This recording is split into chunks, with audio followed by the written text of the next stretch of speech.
je vais pousser mon téléphone. Bonsoir à tous. Bonsoir tout le monde. Bienvenue à la Ferté-Vidame dans le Perche en Eure-et-Loir. Donc ça fait plus d'une semaine que c'est annoncé.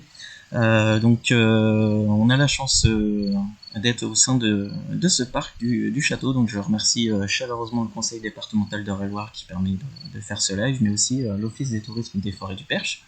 Et évidemment Gaël qui va être avec nous, qui connaît toutes les anecdotes et toute l'histoire. Toute l'histoire peut-être pas, mais une bonne partie de cette histoire du parc. Alors, est-ce que vous pouvez juste nous vérifier déjà, nous dire si le retour son il est très bon à tout le monde? Vous mettez juste un OK ou une note sur 10 pour savoir. Alors, vas-y Gaël, parle un petit peu pour. Eh bien, voilà, moi je suis Gaël Renodin, guide conférencier à l'office de tourisme des forêts du Perche, habitant de la Ferté-Vidame depuis tout le temps, puisque ma famille est dans le Perche depuis, figure-toi, plus de 10 générations. C'est ce que je disais il n'y a pas très longtemps à Stéphane Bern, qui est venu à la Ferté-Vidame en début de semaine, tu vois. Donc effectivement, je suis percheron et un amoureux, un passionné de l'histoire de ce domaine incroyable qui a vu un nombre de propriétaires, on va peut-être le découvrir ce soir, absolument gigantesque et non des moindres, puisque le duc de Saint-Simon, mémorialiste de la cour de Louis XIV, Jean-Joseph de Laborde, banquier de la cour de Louis XV, Louis-Philippe, bien sûr, le duc de Bourbon-Penthièvre, qui était le petit-fils bâtard de Louis XIV, et de la marquise de Montespan. Donc on a vraiment eu des illustres propriétaires sur ce domaine de la Ferté-Vidame, et un château qui est incroyable, alors certes aujourd'hui qui est une ruine majestueuse, mais qui en son temps était un château absolument gigantesque. Figurez-vous, 150 mètres de façade, sans compter les retournants. C'était quand même pas rien. Et je précise que ce n'est pas le château qui est derrière nous, ça on en parlera tout à l'heure, c'est celui qu'on va découvrir par drone. Celui qui est derrière nous, c'est ce qu'on appelle le petit château qui est restauré, mais ça Gaël, je te laisserai parler de tout ça. Donc on va découvrir deux choses, c'est la Ferté-Vidame, c'est là où l'histoire rencontre aussi le naturel. Histoire naturelle. Et donc on va vous décrire tout ça ce soir durant ce live, et on a vraiment de la chance parce que le soleil vient d'arriver. Et c'était loin d'être gagné parce qu'on avait de la pluie juste avant qu'on s'installe, et je pense que oui, mais dans le Perche, le climat est très changeant et très surprenant. Donc c'est vrai que on a la chance d'avoir une lumière ce soir absolument incroyable. On a les petits grillons qui chantent, les hirondelles qui nous entourent. On est vraiment dans un espace naturel qui est tout aussi incroyable que le château, puisqu'effectivement, comme tu l'as dit, c'est l'histoire qui rencontre la nature.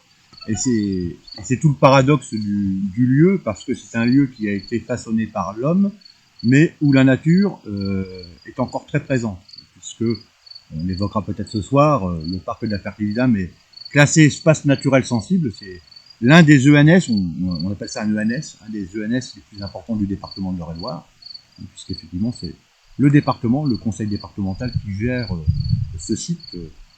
On peut peut-être parler de la superficie, c'est 40 hectares. 40 hectares qui sont ouverts au public. Et ce que je te propose, c'est qu'on prenne les airs. Oui, comme ça, on va le découvrir beaucoup mieux. On se rend compte déjà. Oui. C'est 40 hectares d'ouverts au public, et figurez-vous, 860 hectares de parc. 13 km de murs, ce qui en fait l'un des plus grands parcs clos de France. Et c'est surtout le premier parc clos de France non traversé par une route, totalement clos, le plus important. Alors bien sûr, le plus important, c'est Chambord. Je pense que tu as dû déjà découvrir le site de Chambord, ou peut-être que tu seras amené à... T'as encore lâché rien de pure souche. Voilà. Mais le parc de la Ferté-Vidame, c'est quand même quelque chose d'assez conséquent. Oui.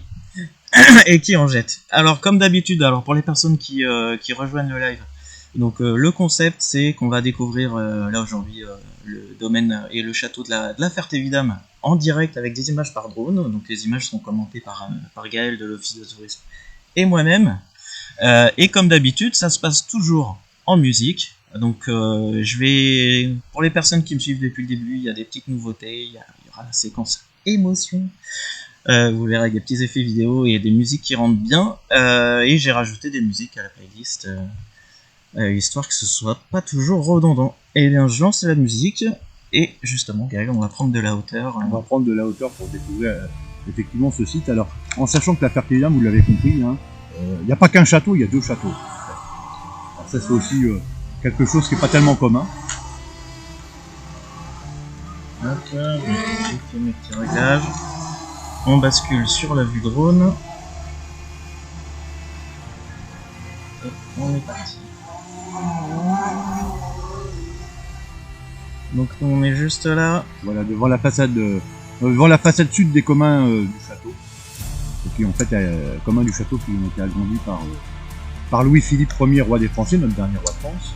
Et donc cette façade sud, qui en fait, d'un point de vue architectural, est de style Régence. Donc elle a été construite après la mort de Louis XIV. Louis XIV étant mort en 1715. La Régence débute à la mort du roi. Et donc c'est à cette époque-là que cette façade sud des communs du château qui est derrière nous ont donc été conçus. Alors que le grand château, le château qui est actuellement en ruine, lui, le propriétaire Jean-Joseph de Laborde l'acquiert en 1764. En fait, il l'acquiert à la petite fille de Saint-Simon, qui était duchesse de Valentinois, comtesse de Grimaldi, donc la branche cadette des princes de Monaco. Et elle a gardé ce château à la mort du duc de Saint-Simon 9 ans. Et en 1764, elle le vend donc au banquier de la cour, qui va totalement réaménager le site. À l'origine, c'était un château médiéval, et on pensait qu'effectivement, à cette époque-là, en 1764, on ne vivait plus dans les châteaux médiévaux. Donc, on s'est mis dans l'air du temps. On a construit cet immense palais, comme je le disais tout à l'heure, 150 mètres de façade, sans compter les retours d'angle. Des jardins à la française absolument grandioses. Je pense qu'on va les découvrir toute la soirée à travers les images que tu nous proposes au drone. C'est 3 km de jardin à la française. Voilà, on a la vue au-dessus des ruines. Il faut vous imaginer que il y avait encore des toitures jusqu'à la Révolution française, des coupoles. Et à partir de la Révolution française, le château a été vendu comme bien national. Et comme d'autres monuments historiques en France, il a été dépecé. Souvent on nous dit qu'à la Ferté-Vidame, le château a brûlé. Ça, c'est les vieux Fertois souvent qui le disent, mais non, le château n'a pas brûlé. En fait, il a été démonté pierre par pierre pour vendre les matériaux de construction. On a d'autres exemples en région centre. Je pense toujours au domaine de Richelieu, au Chanteloup, et sa célèbre pagode. En Indre-et-Loire. En Indre-et-Loire, effectivement, qui sont des domaines effectivement qui ont été tout simplement détruits, pillés, vandalisés, on peut le dire. Là, on aperçoit la façade est avec ce grand trou béant au milieu qui correspondait en fait au salon ovale. Donc le salon ovale, c'était grosso modo 300 mètres carrés de surface. Voilà, on l'aperçoit bien. Avec des rectangles de chaque côté des cheminées où on avait des œuvres d'art absolument incroyables également. De grands peintres qui n'étaient pas connus à l'époque mais qui le sont devenus bien plus tard. Je pense notamment des peintres comme Joseph Vernet, Hubert Robert. Joseph Vernet qui avait peint pour la Ferté-Vidame les 4 principales heures du jour sur terre et sur mer. Ces toiles existent encore puisque c'est la propriété du musée Calvet à Avignon. On ne les a pas à la Ferté-Vidame. Et puis on retrouve les œuvres de Vernet et puis de Hubert Robert bien sûr au château de Versailles, au musée du Louvre. C'était vraiment des peintres qui à l'époque étaient peu connus, et de Laborde a contribué, donc le constructeur du château de la Ferté-Vidame a contribué à faire connaître ces immenses artistes, puisque de Laborde était également un mécène éclairé. Là, on aperçoit au loin, c'est très sympa cette vue là, sur les bassins de Mousseuse, qui se termine donc par le rond Victoire. Donc là, on est vraiment au cœur des jardins à la française. La Ferté-Vidame, en fait, c'est le dernier parc à la française qui a été conçu en France. Après la Ferté-Vidame, il n'y aura plus de parc à la française, on va changer de mode et on va passer dans ce qu'on appelle les jardins paysagers, les jardins dits à l'anglaise. Alors, je vais juste répondre à Malak qui dit est-ce que c'est le bombardement qui a détruit le château? Non, c'est arrivé juste après, ça a été démantelé pendant la Révolution. Exactement. Là voilà, cette vue est une vue qui est très connue, qui est toujours magnifique, qui est toujours aussi surprenante. Il faut bien penser que la Ferté-Vidame, en fait, c'est un village, c'est un petit village du Perche. C'est une clairière au milieu de la forêt. Donc on a du mal à s'imaginer, lorsque on découvre par vue aérienne ces jardins, qu'on est au milieu de la forêt ici. Donc c'est une forêt qui couvre 3400 hectares de superficie, attenante à la forêt domaniale de Senonches, 4300 hectares. Si on compte les petits bois limitrophes, les bois un peu plus grands, on a pratiquement, Sylvain, 10 000 hectares de forêt. Tu les connais bien ces forêts, tu les as arpentées. Pas comme ma poche, mais oui. Tu les as arpentées, 10 000 hectares de forêt, dans le jargon un peu du parc naturel régional du Perche, puisqu'ici nous sommes dans le parc naturel régional du Perche, on parle de l'arc forestier nord-est du Perche. Et donc effectivement, le patrimoine naturel ici est absolument incroyable. Et le parc de la Ferté-Vidame, justement, c'est ce que nous disions en préambule, on a, je dirais, la nature qui rencontre le modernisme des jardins, on va dire, avec quelques espèces assez emblématiques, notamment au niveau des insectes, au niveau des chauves-souris.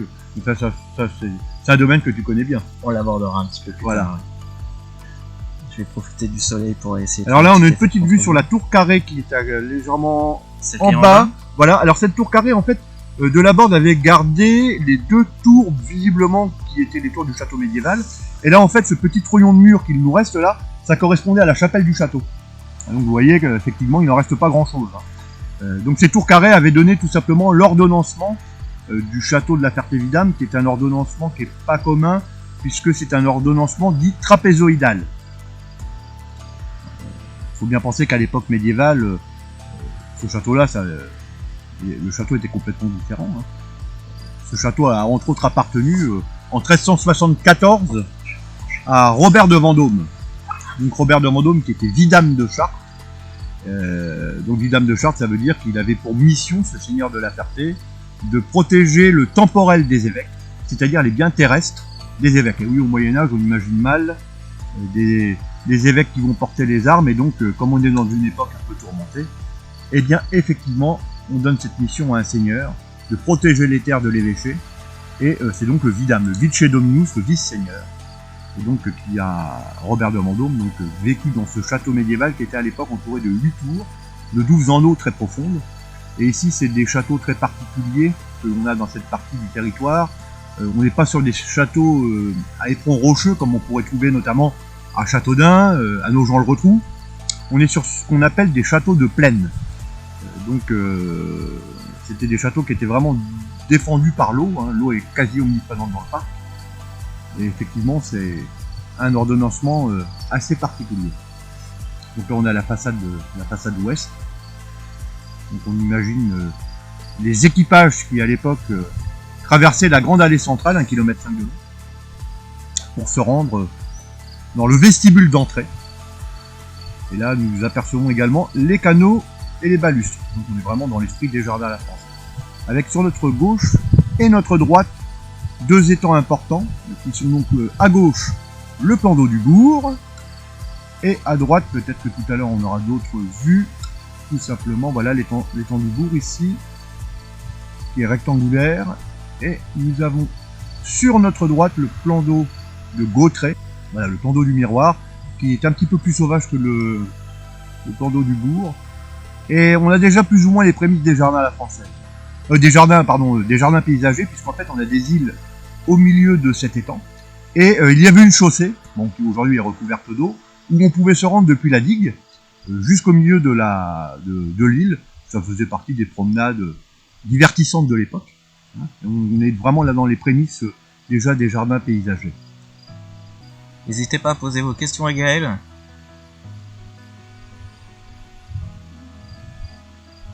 Là on revient depuis le Saut de Loup. Donc le Saut de Loup, en fait, qui a été lui construit à la fin du 19e siècle, et qui remplace en fait les grilles d'honneur majestueuses qu'il y avait à l'époque de la Borde. Alors ces grilles d'honneur, vous vous en doutez, elles ont été démontées tout comme le château. Les grilles d'honneur, elles ont été fondues pour fabriquer tout simplement des armes. On est en pleine époque révolutionnaire. Donc on avait besoin d'armes en France, et donc on a démonté les grilles d'honneur, qui apparemment s'inspiraient plus ou moins des grilles d'honneur du château de Maison-Lafitte. Et donc effectivement, à la fin du 19e siècle, lorsque Charles Laurent, doyen des agents de change de la ville de Paris, est devenu propriétaire du domaine, il a fait donc construire le Saut du Loup.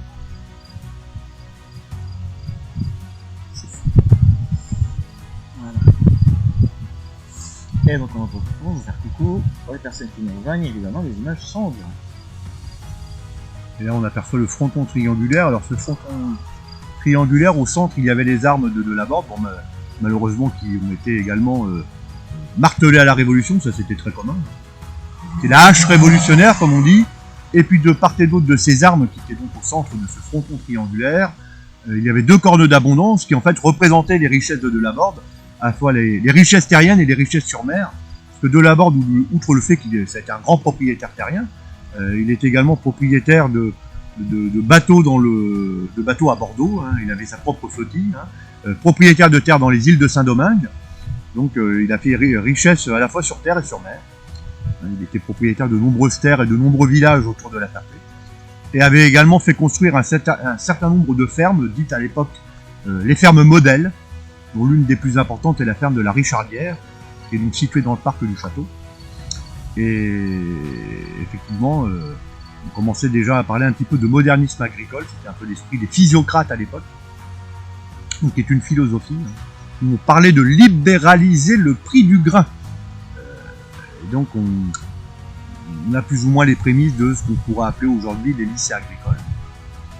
Et donc Delaborde était très au point sur toutes ces théories. Hein.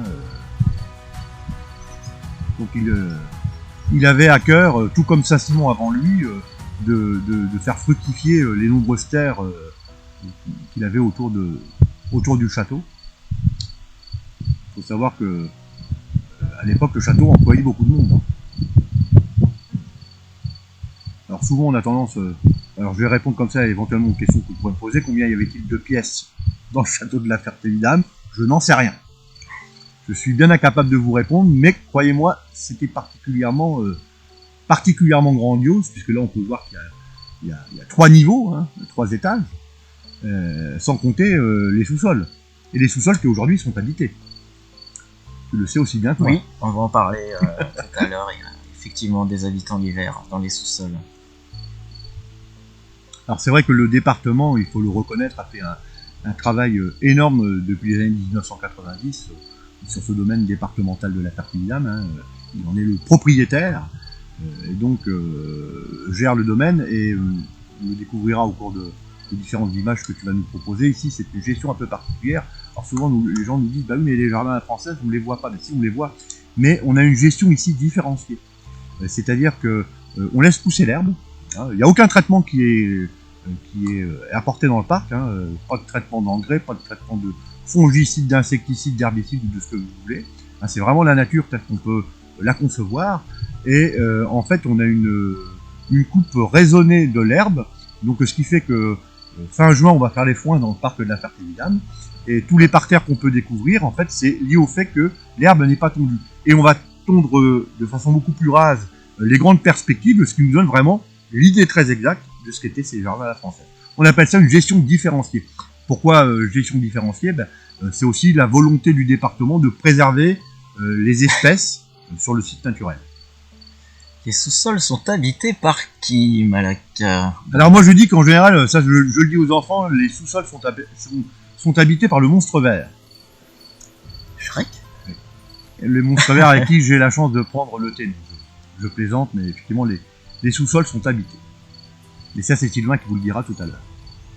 Je suis pas le spécialiste des habitants. Oui, alors, du comme sous-sol. la question a été posée, je vais l'évoquer. Alors comme effectivement tu l'évoquais très justement, le conseil départemental mène une gestion différenciée parce que le parc est classé en espace naturel sensible. Donc, pour les personnes qui ne connaissent pas la politique espace naturel sensible, en fait c'est une politique propre aux conseils départementaux. Donc lorsque vous déposez un permis de construire ou dès que vous avez un projet d'aménagement, vous réglez une taxe qui s'appelle la taxe d'aménagement, donc qui est très incorrectement dite parfois la taxe cabane de jardin. Non, c'est pas que les cabanes de jardin, dès qu'il y a un aménagement, on paye la taxe d'aménagement. Cette taxe permet de financer différentes politiques environnementales par les départements. Ça permet aussi de financer l'entretien des sentiers de randonnée, la lutte contre les espèces invasives, mais aussi la politique espace naturel sensible, donc c'est-à-dire soit de l'acquisition de parcelles à gros enjeux environnementaux, mais aussi la mise en œuvre de justement de gestion favorable, comme ici au sein du parc du château de la Ferté-Vidame. Donc une gestion différenciée, c'est-à-dire que c'est une gestion qui est faite de telle sorte à respecter la biodiversité, d'où le fait de faire une fauche tardive. La chance qu'il y a également au niveau des ruines de l'ancien château de la Ferté-Vidame, donc au niveau des habitants, donc ça va être les cousins de Batman, enfin même ses frères et sœurs, puisque le site est d'enjeu au moins départemental au niveau de l'hibernation des... hibernation, pas hiverne. Alors, la différence entre hiverner et hiberner, le cœur s'arrête pratiquement. Hiverner, c'est juste que je fais une petite sieste. Par exemple, on dit à tort que l'ours hiberne, en fait il hiverne parce qu'il se réveille. Les chauves-souris hibernent complètement. Donc là, dans les souterrains du château, vous avez plus de 200 individus de chauves-souris avec 8 espèces inventoriées, et c'est un site d'enjeu départemental pour une petite espèce qui s'appelle le murin à moustache. Donc, ce qu'il faut savoir, c'est que les murins sont des espèces de chauves-souris qui affectionnent les zones humides. Incroyable. Il y a beaucoup d'eau ici. Il y a beaucoup d'eau, et puis en plus ça, il y a une quantité d'insectes incroyable, parce que je l'ai dit tout à l'heure, il n'y a pas de traitement ici. Donc on est au milieu de la forêt, hein, c'est une carrière, la Fertilinam, donc on a une quantité d'insectes très importante, autour des plans d'eau entre autres. Et donc ce qui fait que nos amis chauves-souris ont la nourriture, ils ont le gîte et le couvert. Voilà, complètement. Il faut savoir que toutes les espèces de chauves-souris en Europe sont exclusivement insectivores et protégées.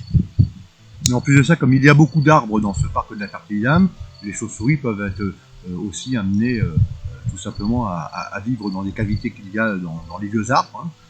On a des arbres au moins centenaires dans ce parc, donc, qui ont des cavités où les chauves-souris peuvent être amenées aussi également à passer l'hiver. Et c'est vrai que dans les caves, elles sont beaucoup plus tranquilles, donc ce qui fait qu'elles sont surveillées. Il y a des comptages qui sont faits tous les ans, hein, par les services du département et les services de l'Office français de la chasse et de la biodiversité, hein, l'OFCB. Hein, donc on a un suivi très, très précis des populations qu'il y a à l'intérieur de Sirville. Et donc nous, au niveau de l'Office de tourisme, mon collègue Lloyd propose également des animations de découverte du parc, de découverte nature, des animations que l'Office de tourisme propose l'été, et notamment des animations le soir autour des chauves-souris. Et ces animations attirent beaucoup de monde. On a un petit appareil spécial qui nous permet de pouvoir identifier justement le type de chauve-souris qu'il y a. Et c'est vrai que ces animations sont plutôt intéressantes. Et comme les chauves-souris mangent des insectes, on a également un circuit. Coucou Fly. Donc là, voilà, le cheminement que vous voyez, c'est le sentier des insectes. Donc je vous invite fortement à venir à la Fertilinam. On a un petit livret à l'Office de tourisme, justement, qui explique ce sentier insecte. Alors, ce sentier insecte, c'est pareil, c'est un sentier qui a été développé par le département. Il faut savoir qu'au niveau du département, il y a du personnel qui travaille donc dans ce département pour tout ce qui a trait à la nature. Je salue au passage les techniciens du département avec qui nous sommes amenés à travailler, nous, l'Office de tourisme, très régulièrement. Il y a vraiment une passerelle entre le département et l'Office de tourisme qui est très importante sur les enjeux patrimoniaux, bien sûr, du site, mais aussi sur les enjeux en termes d'animation. Parce que ce parc, évidemment, il faut le faire vivre, et ce sentier de découverte des insectes, c'est ce qu'on appelle la pédagogie à l'environnement. Donc on peut découvrir le sentier soit de façon individuelle avec sa petite famille, notamment c'est très intéressant pour les enfants, ou bien alors s'il y a des scolaires ou des centres aérés qui souhaitent qu'on leur mette en place des animations de découverte. À l'Office de tourisme, nous avons les compétences et le personnel pour pouvoir proposer ce type de découverte. Donc il ne faut pas hésiter un seul instant à nous contacter. Ce sera avec plaisir qu'on vous accompagnera découvrir ce circuit. Ouais. Et donc le circuit est juste ici. Alors je te le disais tout à l'heure, c'est assez rigolo quand on regarde en hauteur ce circuit, parce que ça me fait penser à des galeries d'insectes, les fameux scolites, alors qui sont des insectes absolument ravageurs des arbres, Le gros problème en ce moment, j'en parlais hier soir avec Lloyd lors d'une conférence que nous avons fait sur la forêt, hein, les dégâts que les scolites peuvent provoquer en forêt liés au réchauffement ou au changement climatique, parce que je ne veux pas dire réchauffement climatique, je veux dire changement climatique. Et c'est vrai que quand on regarde le petit sentier, ça nous fait penser aux galeries de scolites. Et là, si tu regardes bien au niveau des ruines, là, on s'aperçoit bien que c'est aussi une zone humide. Donc ça, c'est pareil, on va avoir automatiquement des batraciens, des insectes. Hein. Par rapport aux douves qui sont juste derrière. Alors il faut savoir que ces douves, à l'origine, à l'époque de la Borde, elles ont été asséchées. Mais bon, le système d'assainissement est ancien, tout ça a été un peu perturbé au cours du temps, et ce qui fait que c'est une zone humide dans le parc. Et donc cette zone est importante. Hein. Les zones humides, de façon générale, sont importantes, il faut les préserver, hein, parce que c'est toute une faune et une flore qui va se développer autour du site. Et d'ailleurs, j'ai pu découvrir il y a quelques années des orchidées assez intéressantes dans ce parc, notamment l'Ophrys abeille, l'orchis pyramidale, qui est protégé au niveau de la région centre, qui pousse derrière les ruines. Donc c'est bien la preuve que la politique environnementale du département en matière de préservation de la faune et de la flore fonctionne, puisque effectivement, si on a ces orchidées qui sont quand même rarissimes, qui poussent dans le parc, c'est que quelque part ce parc est préservé. Alors il faut savoir que parmi les partenaires, effectivement, qui ont travaillé sur ce parc, et notamment le plan de gestion, c'est bien mieux que moi Sylvain, c'est le conservatoire du patrimoine naturel de la région centre, qui a proposé au département un plan de gestion, un pluriannuel, comme tous les sites naturels que gère le conservatoire. Et ça c'est très important d'avoir une politique, volontariste en termes de préservation de la faune et de la flore, mais pour ne pas faire n'importe quoi sur ces sites naturels, des espaces naturels sensibles, on propose effectivement un plan de gestion pluriannuel pour gérer au mieux le site en termes de tonte, en termes de comptage d'animaux, de découverte de nouvelles espèces, etc. etc. Et l'activité humaine n'est pas incompatible avec le site, puisque dans les autres partenaires qu'il y a également dans ce parc, nous travaillons également avec les pêcheurs, puisque on peut pêcher dans le parc de la Tartéidame si on était détenteur de la carte fédérale. Donc là c'est pareil, nos amis pêcheurs sont très respectueux du site, donc effectivement ça fait partie des enjeux aussi importants, la gestion piscicole du lieu. Et puis également veiller à ce qu'on ne soit pas trop enquiquiné par les espèces invasives, comme vous l'avez évoqué tout à l'heure. Parce que c'est vrai que ça c'est aussi des enjeux extrêmement importants sur ce type de site. Je suis en train d'essayer de bouger ça. Alors pour les amoureux des insectes, si vous venez dans le parc de la Tartéidame, vous allez y découvrir toute une panoplie panoplie, je sais pas si c'est le mot, de libellules, dont certaines sont protégées, de papillons. Moi j'étais amené à y croiser ici le célèbre Lucan cerf-volant. Le Lucan cerf-volant qui est un coléoptère assez emblématique. Je crois que c'est le plus gros coléoptère d'Europe, qui a des énormes mandibules. Alors on en était au Lucan cerf-volant. Oui, donc qui est un des gros coléoptères que j'ai pu voir dans le parc. Donc c'est bien la preuve qu'effectivement ici, on a une biodiversité qui est extrêmement intéressante. Et puis l'aménagement qui a été fait effectivement par le département contribue d'année en année à améliorer cette biodiversité. Donc on pense bien qu'on va avoir d'autres espèces qui vont certainement venir s'installer ici dans les grandes herbes. On a aussi un criquet qui est assez emblématique, qui est le criquet sanguinolent. Ensanglanté, ouais. Ensanglanté, c'est pareil. C'est la même chose. Donc qui est également présent dans une partie de la prairie. Donc voilà, c'est un enjeu important, la sauvegarde des espèces et des espaces. Tout à fait. Ben, comme tu l'abordes, en plus t'as abordé la moitié de mes anti-sèches. Donc bon, pour les personnes qui me connaissent, l'activité de Tally Pilote c'est une activité secondaire. Mon activité principale, justement, c'est auprès du conservatoire d'espèces naturelles dont tu as cité, dans lequel je suis notamment animateur nature, mais je me suis en œuvre de la gestion sur les sites qui sont maîtrisés par le conservatoire.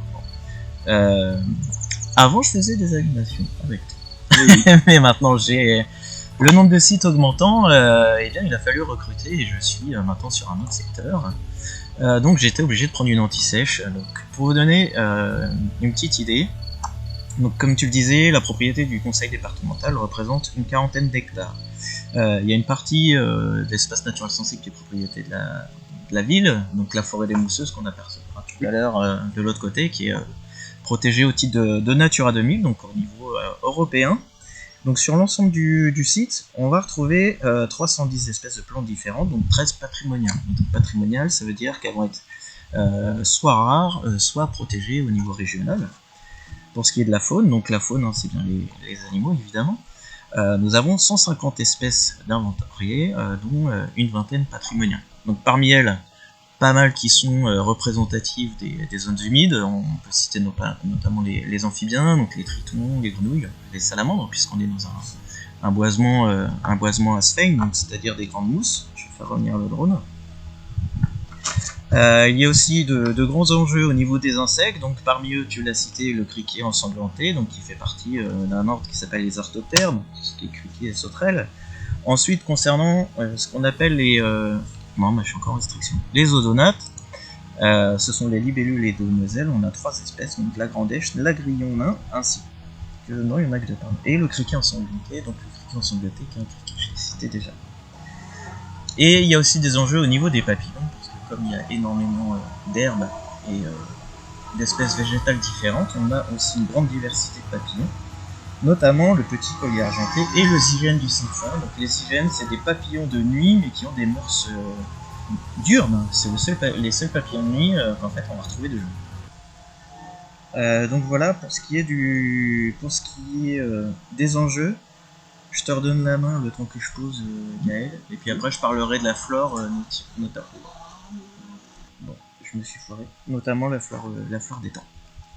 Donc effectivement, ces enjeux sont extrêmement importants, et puis surtout ce qui est intéressant, c'est que ici, cette notion de préservation des espaces et des espèces nous permet d'ouvrir aussi au grand public, hein.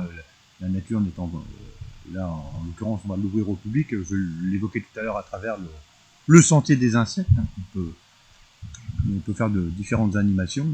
Donc c'est vrai que ça, c'est très important d'avoir aussi cette pédagogie à l'environnement.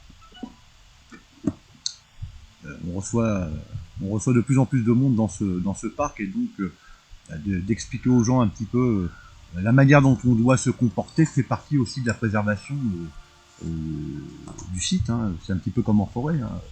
Je l'évoquais hier soir lors de notre conférence que nous avons eue, lorsqu'on voit effectivement certains cueilleurs de champignons qui rentrent dans les parcelles en régénération en forêt domaniale pour faire de la vente de champignons, c'est pas tellement sérieux tout cela.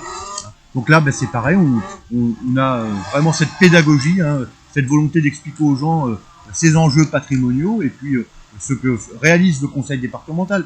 Et on a la chance, en plus de ça, dans ce parc, d'avoir d'excellentes relations avec le service des espaces verts. Je leur fais un petit coucou au passage, parce qu'ils font un travail énorme, hein.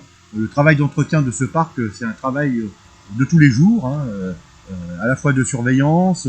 Là, dernièrement, il faut savoir que le département avait planté des pommiers qui viennent d'être greffés il y a une petite dizaine de jours de cela, hein, dans les anciens potagers, puisqu'on a encore l'endroit où étaient situés les potagers à l'époque de Delaborde. Et effectivement, il y a un certain nombre d'espèces de pommiers assez rarissimes qui ont été greffés. Ah, donc il y a un petit enjeu aussi de conservatoire, en l'occurrence du tourisme participe au rendez-vous au jardin, qui est une manifestation nationale et qui aura lieu là au mois de juin. On proposera donc, comme tous les ans, des découvertes du site. Non, il y a vraiment beaucoup de choses à faire ici sur ce parc. On a évoqué effectivement le patrimoine naturel, faunistique et floristique, mais on peut longuement aussi évoquer, on l'a déjà fait en début de soirée, le patrimoine historique, hein. On va pouvoir faire en reparler parce qu'il y a des personnes. Parce que ça, c'est quand même un élément très important. Moi, j'y suis personnellement très attaché, parce que c'est toujours ce que je dis, pour comprendre où l'on va, il faut savoir d'où l'on vient. Donc l'avantage de la William, c'est que au travers de l'histoire de ce château, de la petite histoire locale, on peut évoquer la grande histoire nationale et internationale. Et ça, c'est plutôt intéressant. Et donc on propose également au public, alors que ce soit de nouveau les scolaires, mais également les adultes, hein, différentes animations au cours de l'année.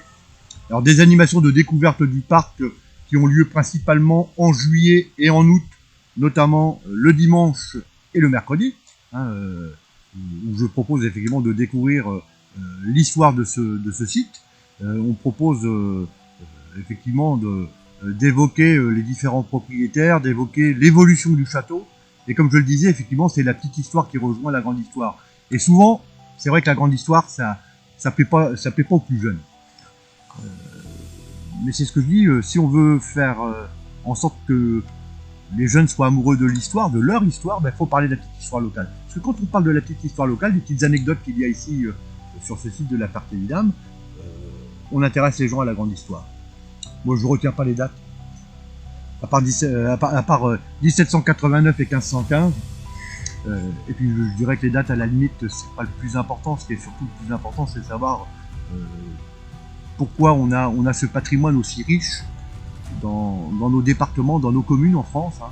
On a toujours pour habitude de dire que en France, on fait 2 km, on tombe sur du patrimoine historique. Alors c'est vrai que dans le Perche, dans le parc naturel régional du Perche, on a cette particularité d'avoir de nombreux châteaux et manoirs. À l'origine, il y avait quelques 400 châteaux et manoirs dans le Perche. Bon, aujourd'hui, il en reste, je crois, à peu près 150. Enfin, je n'ai pas tout à fait les chiffres en tête, mais c'est à peu près ça. Hein, donc c'est vrai qu'on est sur une région où le patrimoine historique est très riche. Le département de l'Eure-et-Loire, c'est quand même un département qui a des monuments phares. Hein.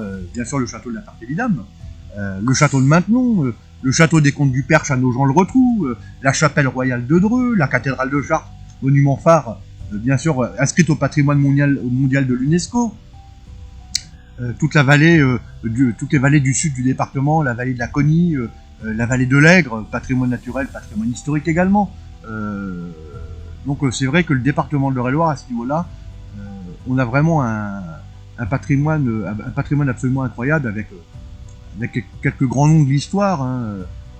Diane de Poitiers à Annette, Saint-Simon à la Ferté-Vidame, Marcel Proust, bien sûr. Marcel Proust qui est Saint-Simon, le duc de Saint-Simon qui a inspiré Marcel Proust. Marcel Proust à Illier-Combray. Donc voilà, c'est vrai que on a un rôle important à jouer.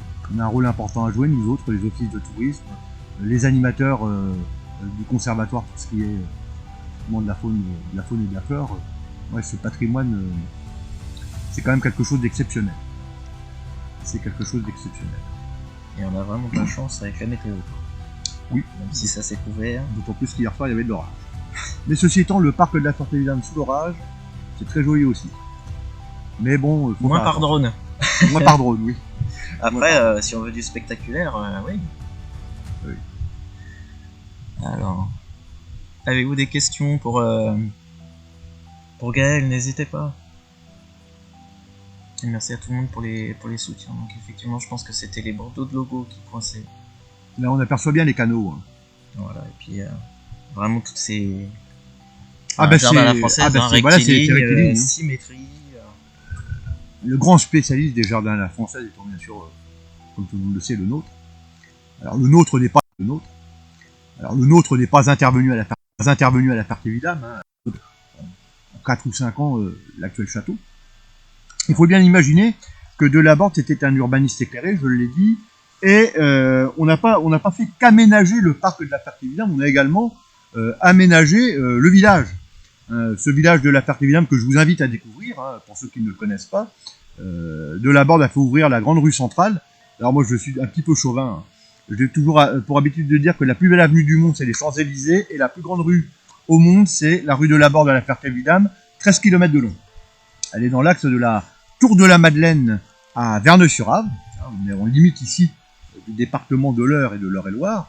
Et effectivement Delaborde a fait ouvrir cette grande artère principale et aménager totalement le village, hein, donc différentes petites rues qui viennent rejoindre cette grande artère principale, hein, ça forme une sorte d'éventail, et on appelle ça tout simplement une architecture orthogonale ou orthonormée.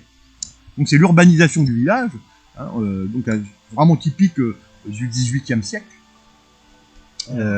Delaborde a également fait construire les actuelles halles qui reçoivent la mairie. Hein, les locaux de la mairie sont situés sur les halles qui ont été construites par Delaborde, et les locaux de la mairie ont été offerts par Louis-Philippe. Offerts-toi. Hein. Là, les halles, c'est au centre de l'image. Voilà, c'est incroyable ça. J'avais pas vu que tu étais au-dessus. Alors, c'est juste que c'est zoomé, comme je suis au bout du parc, tu vois. Ah oui, d'accord. Je suis même pas encore au niveau du. Tu vois, si je m'approche du petit château. Oui, donc les halles qui sont grandioses. Hein, donc devant les halles, on a la place Louis-Philippe. Voilà, on aperçoit le petit clocheton. Et effectivement, cette mairie qui a été offerte par Louis-Philippe au-dessus de ces halles qui datent du XVIIIe siècle. Et donc avec de part et d'autre de la Grand Rue, différents hôtels particuliers, différentes très belles demeures.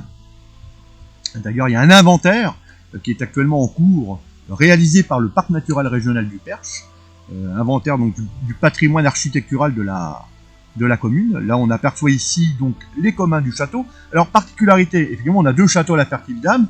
Donc, la façade sud des communs du château, on aperçoit bien là, ici, sur la photo. Donc, ces communs du château qui ont été restaurés très récemment par le département. Il y a eu vraiment un gros travail de restauration. On a refait les toitures, on a refait les visseries, vraiment un gros travail de restauration. Et donc, en fait, si vous regardez, vous avez la façade sud et de part et d'autre, ça forme un triangle donc, de part et d'autre, à droite et à gauche, vous avez 2 ailes complémentaires qui, elles, ne datent pas de l'époque régence des communs du château, mais datent de l'époque de Louis-Philippe. Puisqu'en effet, Louis-Philippe Ier, roi des Français, a été propriétaire du domaine, je l'ai évoqué, et il avait donc pour projet de reconstruire le grand château. Bon, alors il y a certainement eu des raisons à la fois politiques et financières qui ont fait que le projet de reconstruction des ruines n'a pas pu se faire. Pourtant, il en avait discuté avec son architecte, donc ne pouvant pas reconstruire ces ruines, il va tout simplement s'intéresser aux communs du château de Saint-Simon, et va donc par conséquent les agrandir. Donc ce qui fait qu'on a ici ce qu'on appelle, nous, le petit château, plus vulgairement le petit château, ou château Louis-Philippe, donc propriété également du département. Et juste à côté, là, on aperçoit le clocher de notre très belle église Saint-Nicolas. Alors je ne sais pas si tu peux faire un petit rapprochement de l'église Saint-Nicolas. J'aime beaucoup cette église, tout simplement parce que c'est l'une des seules églises baroques du parc naturel régional du Perche, même du Perche peut-être bien, et sur le département de l'Eure-et-Loire, il me semble qu'il doit y en avoir 3. C'est l'église Saint-Nicolas de la Ferté-Vidame, l'église de Maintenon, qui ressemble assez curieusement à celle de la Ferté-Vidame, et le tribunal de Chartres. Donc là on aperçoit vraiment cette église Saint-Nicolas. Alors pourquoi le château est en forme triangulaire ? Bah ça c'était la volonté tout simplement certainement de Philippe, ou tout le moins de son architecte. On a la façade sud donc, principale, et puis effectivement on avait la rue du Temple qui était derrière, plus la place Saint-Simon qui était sur le côté, donc on n'avait pas trop le choix, plus le parc de l'autre côté, de construire de façon triangulaire. Donc voilà, c'est un peu le site qui a dicté quelque part l'architecture du petit château. D'ailleurs l'église Saint-Nicolas a cette particularité, ça j'aime bien le dire, c'est que c'est une église qui n'est pas orientée. Non, elle n'est pas orientée. Il y a 2 églises sur le territoire autour de la Ferté-Vidame qui ne sont pas orientées. C'est l'église Saint-Nicolas de la Ferté-Vidame et l'église Saint-Pierre de Boissy-les-Perches. En fait, son orientation, c'est nord-sud. Alors que la tradition des églises en Occident veut qu'on soit orienté est-ouest. Alors vous allez me dire pourquoi ? Très certainement parce qu'on a tout simplement, comment dirais-je, on a regardé les lieux, on a regardé les lieux, et puis probablement qu'on ne pouvait pas construire autrement que de cette manière-là. Alors, faut savoir que cette église Saint-Nicolas, donc église baroque, on dit que les plans auraient été rapportés d'Espagne par Saint-Simon et que ça s'inspirerait de l'architecture de Palladio. Ça, c'est moins sûr. Mais toujours est-il que cette église a été construite sur l'emplacement d'une petite église de village. Et là, la petite histoire va rejoindre la grande histoire, puisque cette petite église de village, au cours du temps, et notamment à la fin du XVIe siècle, va devenir tout simplement un temple protestant. Effectivement, la Ferté-Vidame a cette particularité, comme une bonne partie du territoire percheron, lors des événements, des guerres de religion, le village devient protestant. On va épouser la religion dite réformée. Et donc la petite église de village, très ancienne, médiévale, était devenue un temple protestant.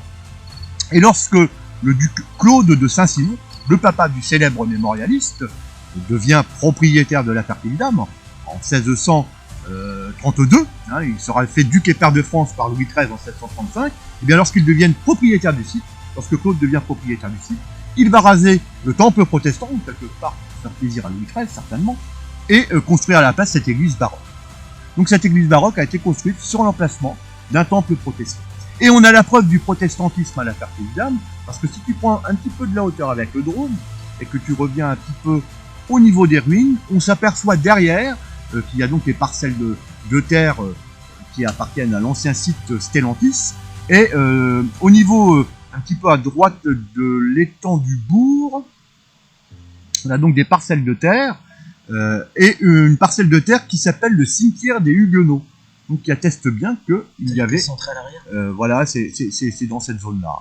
Parce que derrière les résineux... Voilà. Un petit peu à la gauche, voilà, là, on aperçoit effectivement le site, ancien site Stellantis. Ah ben ça c'est sympa, on aperçoit juste là le plan d'eau de l'Octogone. Vous n'êtes pas beaucoup à l'avoir le Surtout découvrir. qu'avant, on n'avait pas le droit de le filmer. Bah ouais, oui, on n'avait pas le droit de survoler. Parce que voilà, c'était un site d'essai PSA donc qui vient d'être revendu, donc Tout à fait. c'était strictement interdit d'en faire Alors là, des images. oui. Et alors là, on aperçoit donc le plan d'eau de l'Octogone, ça c'est génial. Et donc, faut vous imaginer que le plan d'eau de l'Octogone est dans l'axe des ruines du château. Et en fait, le plan d'eau de l'Octogone était situé tout simplement dans les jardins à la française. 1,5 km de perspective est et 1,5 km de perspective ouest. Là, c'est très sympa cette photo. Très très sympa. Ah ouais, ouais, ouais. Là, s'il y a quelques fertois qui nous suivent, ça fait partie des lieux vraiment emblématiques. Hein.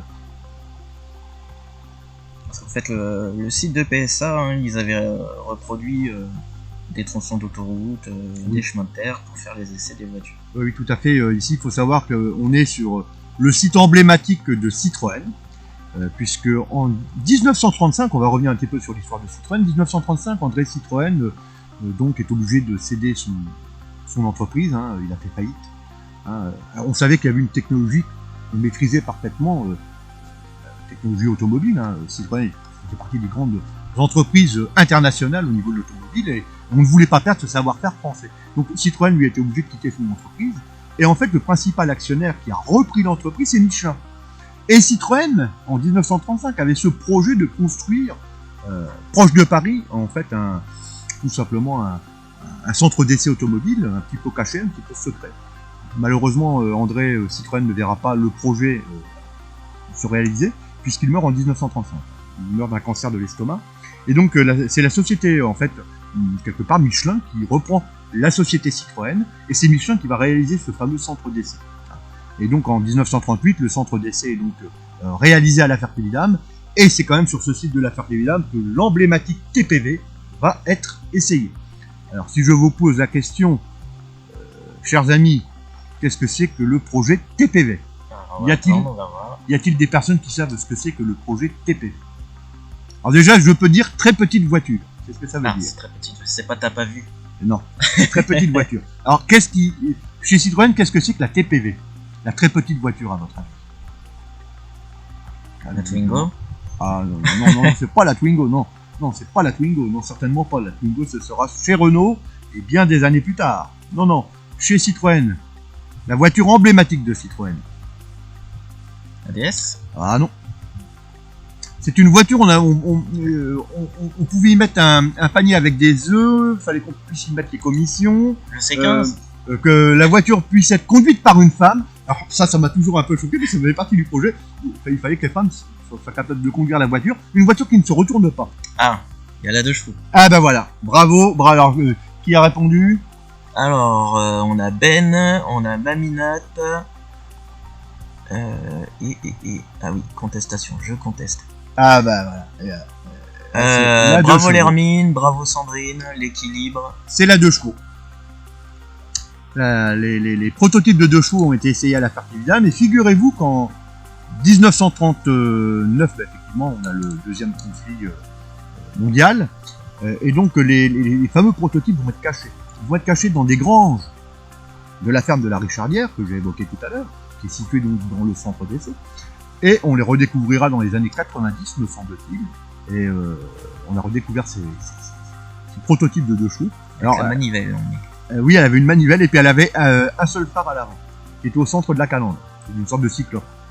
Et effectivement, la première 2 chevaux a été essayée ici. Et toutes les voitures emblématiques liées à la marque aux 2 chevrons ont été bien sûr essayées ici. Il y a eu la DS, bien sûr la traction fait des tours de piste ici, toutes les voitures vraiment emblématiques de Citroën. Et ce que beaucoup de gens ne savent pas, c'est que Citroën avait également lancé, dans les années 70, un hélicoptère. Il y avait un prototype d'hélicoptère qui fonctionnait parfaitement bien, mais compte tenu de la crise pétrolière, le projet n'a pas été commercialisé. Parce que évidemment il y avait la crise pétrolière qui fait que le projet n'a pas été commercialisé, mais il fonctionnait parfaitement bien. Il a été essayé ici, dans le parc de La Ferté-Vidame. Donc vous voyez, hein, c'est aussi l'histoire moderne quelque part qui rejoint la grande histoire. On a donc de nouveau vu effectivement Voilà, je sur remonte au centre ce d'essai. bassin de l'octogone. Hein, on aperçoit une des pistes qui est la piste, je crois que ça doit être la piste du bourg, la piste de la ville. Hein. Il y a eu une piste, une première piste. Tu t'appelles Gabriel Non, moi je ne m'appelle pas Gabriel, je m'appelle Gaël. C'est breton. En plus, il y a pas mal de Bretons qui nous regardent. Enfin, je suis pas breton, mais d'origine. Je porte pas la coiffe bigoudin et pourtant j'ai des origines bigoudin. Voilà. Alors là, donc en fait, c'est vraiment sur la gauche le comment on appelle ça, le cimetière des Huguenots que j'ai évoqué tout à l'heure. C'est par là. Voilà, c'était dans cette zone-là. Ok. Et on pourrait même presque apercevoir le pavillon de la faisanderie. Alors, est-ce que je peux aller qu'aux limites du domaine? Oui, oui, parce que ça reste quand même un domaine privé.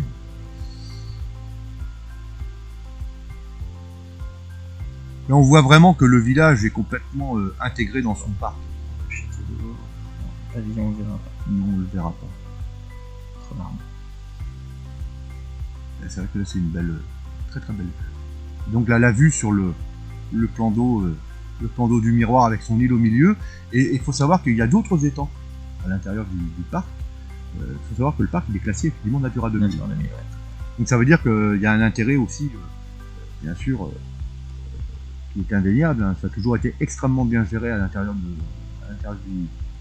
du parc. Là, on aperçoit effectivement cette île assez étonnante, qui est le lieu où habitent les hérons, cormorans et autres oiseaux qui aiment bien se percher. On va pas trop s'approcher parce qu'on arrive à la période de nidification des oiseaux, donc...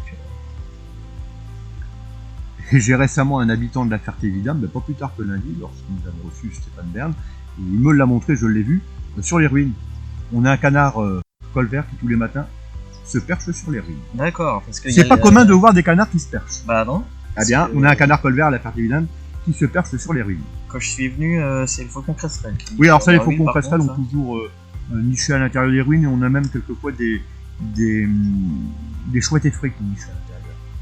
La chouette effraie qu'on appelle la dame blanche. Alors, on n'est pas en réserve naturelle, mais c'est classé par le département Oui. en espace naturel sensible. Il faut savoir que c'est pas une mesure de protection réglementaire, on va dire, c'est un label.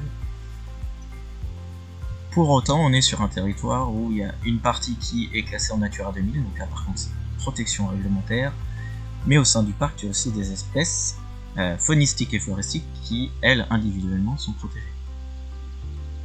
Là, on a vraiment une très très belle vue là sur les deux châteaux, magnifique. Ça fait et là, si tu décales donc du coup légèrement sur la droite, on va vraiment apercevoir aussi le village, et donc le village a ce côté intéressant qui forme un éventail. Hein. Et donc l'architecture de ce village est vraiment typique du XVIIIe siècle, mais pour autant on a quand même des maisons très très anciennes. Hein. Le premier seigneur dont on fait mention à la Ferté-Vidame, on en fait mention quand même en 985, Hugues de la Ferté, Hugo de Ferteilla. Hein, donc le village date pas d'hier. Hein. Il y a plus de 1000 ans d'art et d'histoire à la Ferté-Vidame, 985, ça remonte déjà. Et donc on a des quartiers très anciens avec des maisons à colombage. Il faut dire qu'ici on est proche tout simplement du duché de Normandie, hein, proche de Verneuil-sur-Avre, on aperçoit la grande rue centrale, et si on rentrait dans si on suit la perspective de la grande rue centrale, tout au loin, si tu montes un petit peu, voilà, là tout au loin, tout au bout vraiment de l'image, c'est Verneuil-sur-Avre. Verneuil-sur-Avre qui est une ville anglo-normande, j'aime bien en parler parce que c'est notre voisine, et qui est une ville qui a été construite par l'un des fils de Guillaume le Conquérant, qui a été donc cet homme, c'était tout simplement Henri Ier de Beauclerc, et cette ville de Verneuil-sur-Avre, c'est la Normandie, et puis pendant les guerres de 100 ans, c'était la perfide Albion. Hein, nous étions vraiment ici à la zone frontière entre l'Angleterre et puis la France, on pourrait dire entre guillemets, hein, donc la partie anglaise du territoire national et la partie française. Donc la Ferté-Vidame, le château médiéval, va jouer un rôle défensif face à la proximité des Anglais, donc qui sont à 13 km d'ici. Et toute la région, on va dire autour de Senonches, la Ferté-Vidame, le château de Senonches, qui est le bureau principal de l'office de tourisme, des fois. C'est pénible ces coupures. Donc c'est vrai que si on se promène dans cette partie du territoire percheron, on va On retrouvait beaucoup de modes féodales, de, de traces d'anciennes forteresses médiévales, de fortifications. On a vraiment fortifié la rivière de l'Avre, en fait.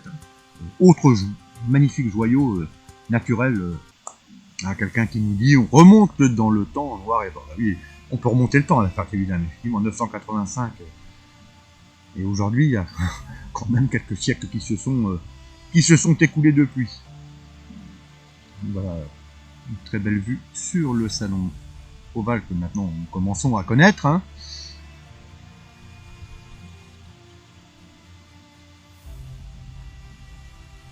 Alors moi j'ai connu l'époque, effectivement, où le parc n'était pas dans cet état-là. Il faut quand même bien comprendre que ça a été des décennies de travail pour réobtenir, je dirais, cet aspect. Hein. Il faut bien comprendre que le château de la Ferté-Vidame, c'est un château qui est classé monument historique.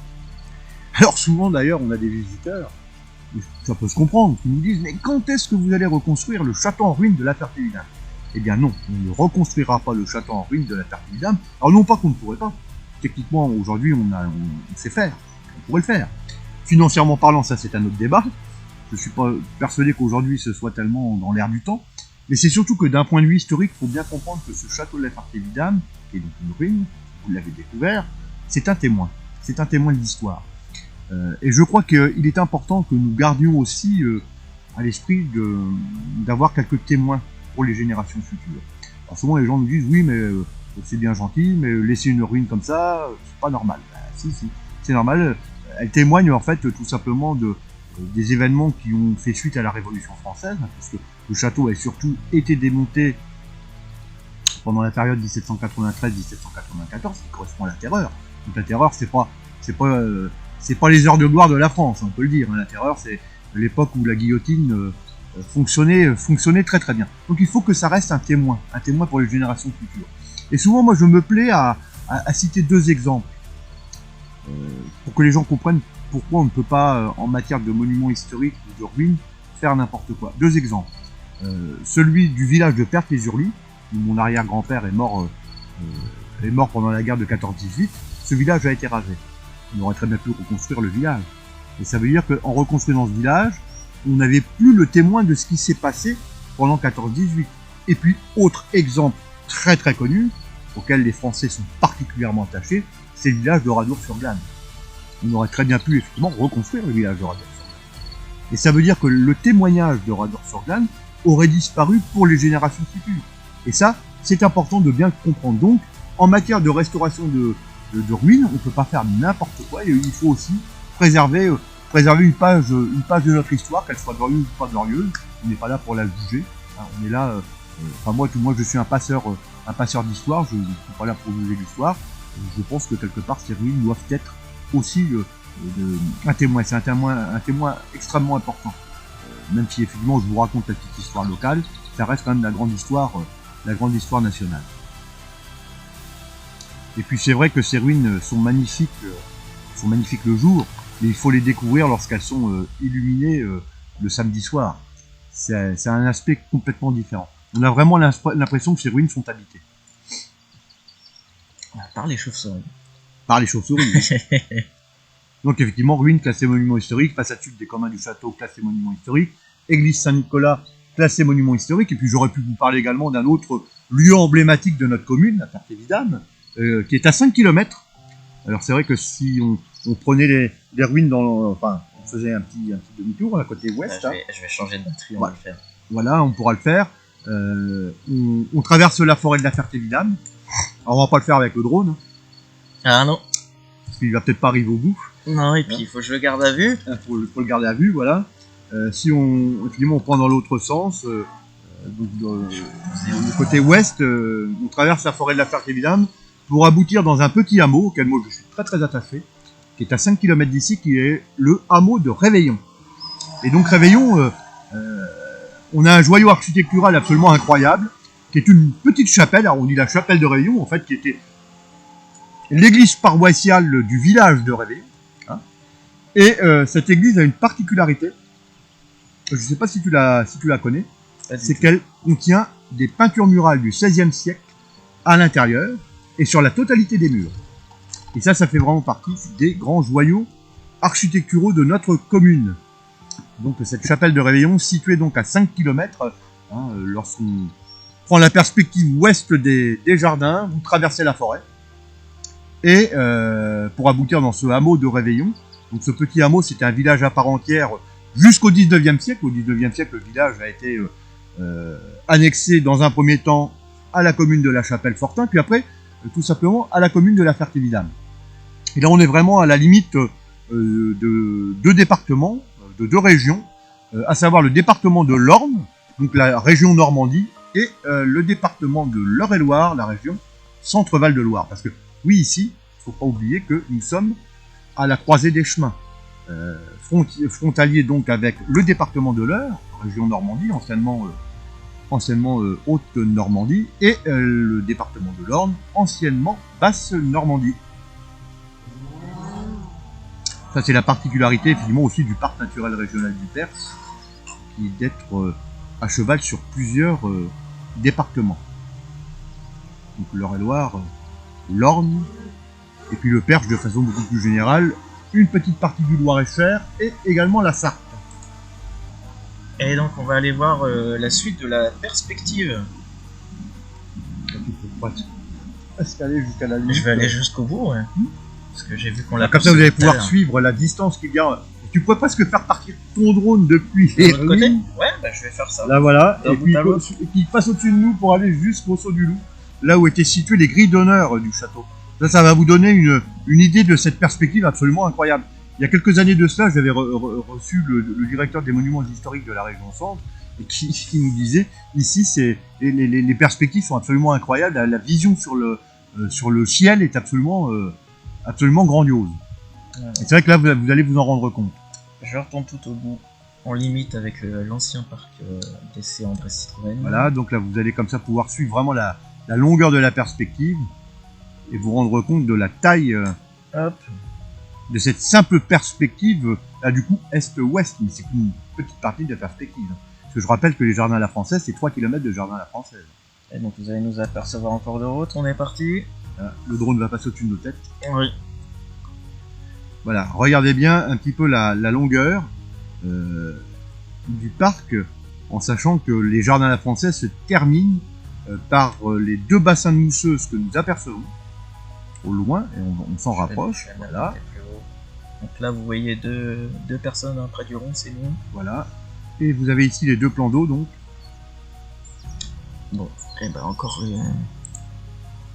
Voilà, les deux bassins de mousseuses. Avec, après, si tu descends légèrement, on apercevra le Saut de Loup, qui était donc là où était situé au centre, tout simplement. Ah, le Saut de Loup, c'est... Voilà, le Saut de Loup, c'est le mur qui est là. Ah, ok. Alors, attends, je vais redescendre. Donc là, si tu descends dans la perspective, là, c'était là où étaient situées les grilles d'honneur du château. Là, on a une belle vue sur les bassins de mousseuses. Et comme ça, après, on pourra remonter pour apercevoir le rond Victoire. Voilà. Là, vous avez, donc, là se termine donc le parc ouvert au public. Après, c'est la départementale. Hein. Et donc, là, étaient situées ici les fameuses grilles d'honneur. Là, si tu remontes, tu vas tout simplement apercevoir. Voilà, c'est super, magnifique. Là, on va apercevoir, avec le coucher du soleil, là, c'est vraiment très beau, le rond Victoire, en souvenir de Victoire de Saxe-Cobourg-Gotha, qui était l'une des belles-filles de Louis-Philippe. Voilà, superbe. Superbe, donc là, on aperçoit le rond Victoire, et donc, on traverse le rond Victoire, donc la départementale, et si on traverse toute la forêt, eh bien, on arrive au petit hameau de Réveillon, tout simplement. Avec sa fameuse chapelle Saint-Pierre et ses peintures murales du XVIe siècle. Alors d'ailleurs, j'en profite pour faire un petit peu de publicité pour l'office de tourisme. Hein. C'est que nous organisons à partir du mois de juillet tous les dimanches et au mois d'août également des visites commentées, donc par mes soins ou par nos bénévoles de l'office de tourisme, de ces peintures murales de Réveillon. Donc le rendez-vous est fixé à 14h30 devant la chapelle Saint-Pierre. Donc n'hésitez pas au mois de juillet et au mois d'août à venir nous rencontrer, on se fera vraiment un plaisir de vous faire découvrir ces peintures murales absolument incroyables du XVIe siècle. Donc voilà, ici ce magnifique coucher de soleil sur les bassins de mousseuses. je les découvre en même temps que vous. Ouais, Ça, c'est c'est la merveille de la technologie avec les drones. Je le disais tout à l'heure à Sylvain, ça a vraiment révolutionné la manière dont on filme les lieux. Et là, vraiment, on a ces images absolument incroyables. J'espère que quelques Fertois suivent ta chaîne, parce que c'est vrai que c'est émouvant quand on voit son petit village depuis des airs. Donc ces bassins de mousseuses qui ont donc été construits en même temps que les jardins à la française. Alors ces bassins de mousseuses qui jouent aussi un rôle important en matière de patrimoine naturel. On a aussi quelques espèces végétales. Je crois que c'était la pilulaire globuleuse qui devait pousser. La pilulaire, le triculaire aussi. Et puis le triculaire, oui. Ouais. Qui sont des plantes carnivores qui poussent vraiment dans les étangs, qui étaient présentes et qui, je pense, l'est toujours au niveau des bassins de mousseux. Je vais faire une petite photo. Avec ce coucher du soleil, et donc faut vous imaginer que dans le bout de la perspective, eh bien, c'est le département de l'Orne. Donc, si on continuait la route, on arriverait à l'Aigle, tout simplement. S'il y a des Ornais, on les salue. Et les Normands aussi. Oui, nos amis de l'Orne, les Normands, nos amis du département de l'Eure. Je fais centrer les deux bassins. Alors c'est vrai que en entier. La Ferté-Vidame a cet avantage d'être un village très bien situé, puisqu'on est à 1h30 de Paris, et puis également à 1h15, 1h30 des premières plages normandes. On s'imagine pas, mais on est vraiment à côté des côtes de la Manche. Les plages les plus proches de la Ferté-Vidame, je crois que c'est Villers, très exactement dans le département du Calvados. On n'est pas très loin de Lisieux, si on s'en va de là également. Rajouter de l'eau avec l'eau. Ferté-Vidame, voilà. C'est vraiment. Si tu vas légèrement sur la droite, et puis là tu avances, on va apercevoir nos pommiers qu'on a greffés. Si on peut aller leur faire un petit coucou, parce que ça fera quand même aussi un beau clin d'œil à mes amis du service des espaces verts du département. Donc vous voyez là les murs, là, c'était là où on mettait ce qu'on appelle les fruits en espalier, enfin les arbres en espalier. Et donc sur la partie qui est plus haut, voilà, on les aperçoit, les pommiers. Ah ouais. Donc qui ont été greffés la semaine dernière. Donc là c'était les potagers. Alors, le potager avait bien sûr une vocation, je dirais, de nourrir les gens, mais aussi une vocation décorative. Le potager, c'est très important dans la notion des jardins.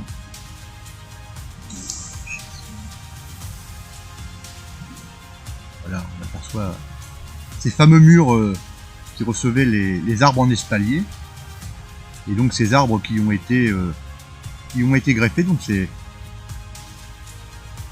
aussi quelque part un conservatoire qu'on est en train de créer d'une certaine manière ici, parce que tous les arbres qui ont été greffés, c'est des vieilles variétés. Tout au bout, il y a Saint-Malo, oui, très très loin. C'est déjà un petit peu plus loin. Et effectivement, et là, à l'époque, on aperçoit du coup sur la droite, là, on aperçoit tout simplement le pavillon Saint-François. Il y avait 3 pavillons, le pavillon Saint-François, le pavillon Saint-Jacques et le pavillon Saint-Hubert, qui étaient en fait les pavillons, déjà d'une part, il y avait le pavillon du garde général, et puis surtout des jardiniers.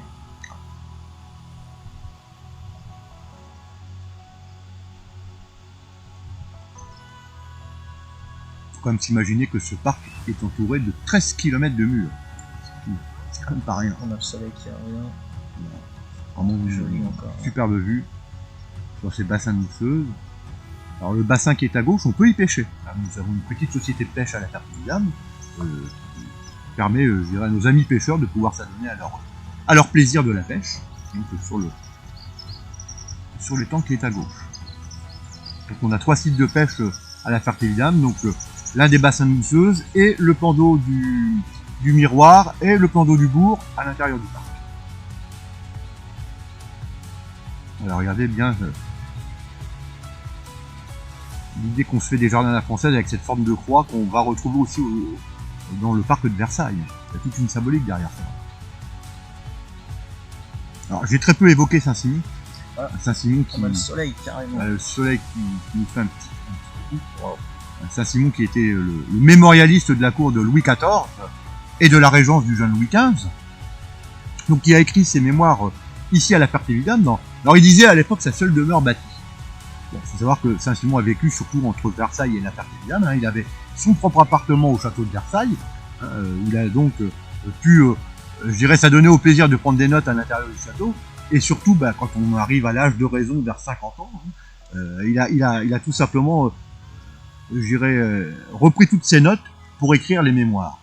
Alors, c'est assez incroyable parce que ces mémoires, pendant très longtemps, ont été oubliées. Elles étaient interdites de publication. On n'a pu les publier, à partir de la mort de Saint-Simon, qu'à la fin du 19e siècle. Et les mémoires de Saint-Simon retracent effectivement la deuxième partie du grand règne de Louis XIV et la régence du jeune Louis XV, puisque Saint-Simon avait cette particularité d'être un ami intime du régent. Alors on va faire un petit peu de généalogie si ça ne te dérange pas, parce que ça fait partie de l'histoire et ça j'adore cette chose-là. En fait, Louis XIV avait tout simplement un frère qui était monsieur. Alors qui est monsieur, c'est Philippe d'Orléans. Et Philippe d'Orléans aura pour seconde épouse la princesse Palatine, hein, et cette seconde épouse aura donc un fils avec Philippe d'Orléans, donc avec monsieur, qui sera tout simplement Philippe d'Orléans, le futur régent. Et il se trouve que ce régent, qui a donc gouverné la France à la place de Louis XV, oui, parce que quand Louis XIV meurt en 1715, le petit Louis XV n'a que 5 ans. Donc on imagine mal le petit Louis XV en train de gouverner la France. Donc par conséquent, on met en place ce qu'on appelle un conseil de régence, et la particularité, c'est que Saint-Simon, le mémorialiste, a fait partie de ce conseil de régence, et c'était un ami intime du régent. Donc c'est la raison pour laquelle Saint-Simon, en fait, lorsqu'il écrit ses mémoires, il y a une partie du règne de Louis XIV, en fait la fin du règne, et tout simplement le début du règne de Louis XV à travers la régence. Et les mémoires de Saint-Simon, c'est quand même pas loin de 12 000 pages. Il y a plus de 700 plus de 7 non, je ne les ai pas lus. J'ai lu quelques passages très truculents parce qu'il faut lire Saint-Simon. Pas loin de 7000 personnages qui sont présentés à l'intérieur de ses mémoires. Alors où Saint-Simon, on peut dire qu'il a la dent dure, hein. Il a une plume particulièrement acerbe. Alors souvent on dit que Saint-Simon c'était un petit homme qui était aigri. Je pense pas que ça. Je pense que c'était un homme qui avait beaucoup d'humour et qui a surtout été capable, et ça c'est assez incroyable, c'était un fin psychologue, hein, de parfaitement décrire à travers ses écrits tout simplement le côté un peu sombre de ce qu'étaient les gens, tout simplement. Alors avec Saint-Simon c'est pas compliqué. Ou vous étiez ami avec lui et il vous encensait, ou bien alors vous étiez son ennemi, et là dans les mémoires il s'en donnait à cœur joie. Et il s'en est donné à cœur joie. Alors je vous invite à découvrir à la Ferté-Vidame la maison Saint-Simon, hein, qui est une des maisons thématiques que l'Office de tourisme a en gestion, on pourrait dire d'une certaine manière, hein, anime tout du moins. On a le centre d'interprétation de la forêt à Senous, et puis la maison Saint-Simon à la Ferté-Vidame. Alors, on va pas vous présenter l'histoire du château de la Ferté-Vidame, on vous présente les mémoires. Et notre travail, avec mes collègues, est tout simplement de présenter ces mémoires, et la volonté qu'on a eue en concevant effectivement cette muséographie, entre guillemets, c'était quelque part un petit peu de dédramatiser les mémoires de Saint-Simon. Parce qu'il est vrai que pour ceux qui ont fait de la littérature, ou qui ont lu des passages de Saint-Simon, c'est un petit peu compliqué quand on le lit. Et si on n'a pas les clés d'entrée pour lire les mémoires de Saint-Simon, on ne les comprend pas. Mais une fois qu'on vous a donné les clés d'entrée, nous on a un petit peu la prétention ici, sur le site de la Ferté-Vidame, de vous donner ces clés d'entrée, vous pouvez vous apercevoir que lire Saint-Simon, c'est incroyable. Il y a beaucoup d'humour, on rigole beaucoup. Il y a aussi quand même une étude, donc, quelque part psychologique, je l'ai dit, des gens que Saint-Simon a pu côtoyer, mais également c'est cette vision qu'il avait tout simplement de la politique de Louis XIV. Et je peux vous assurer que Saint-Simon n'a pas été tendre avec Louis XIV. Il n'a pas été tendre avec Louis XIV. Hein. Et pourtant, Louis XIV, c'était son parrain. Il n'a pas été tendre avec. En gros, il dit ni plus ni moins que c'est un mauvais roi. Pour Saint-Simon, en fait, le seul règne qui vaille, le seul roi qu'il faut vraiment mettre en avant, c'est Louis XIII. Pourquoi Louis XIII ? Tout simplement parce que la famille de Saint-Simon, et notamment le papa, Claude, doit tout au roi Louis XIII. Il se trouve que le Louis XIII a eu un certain nombre d'amis intimes, on va dire, notamment de Luynes, Toiras, Barabbas, le pauvre 5 Mars qui lui finira tragiquement sa carrière pour cause de lèse-majesté, il s'est fait couper la tête. Comment il a été tué. Et puis le dernier, c'est Saint-Simon, Claude.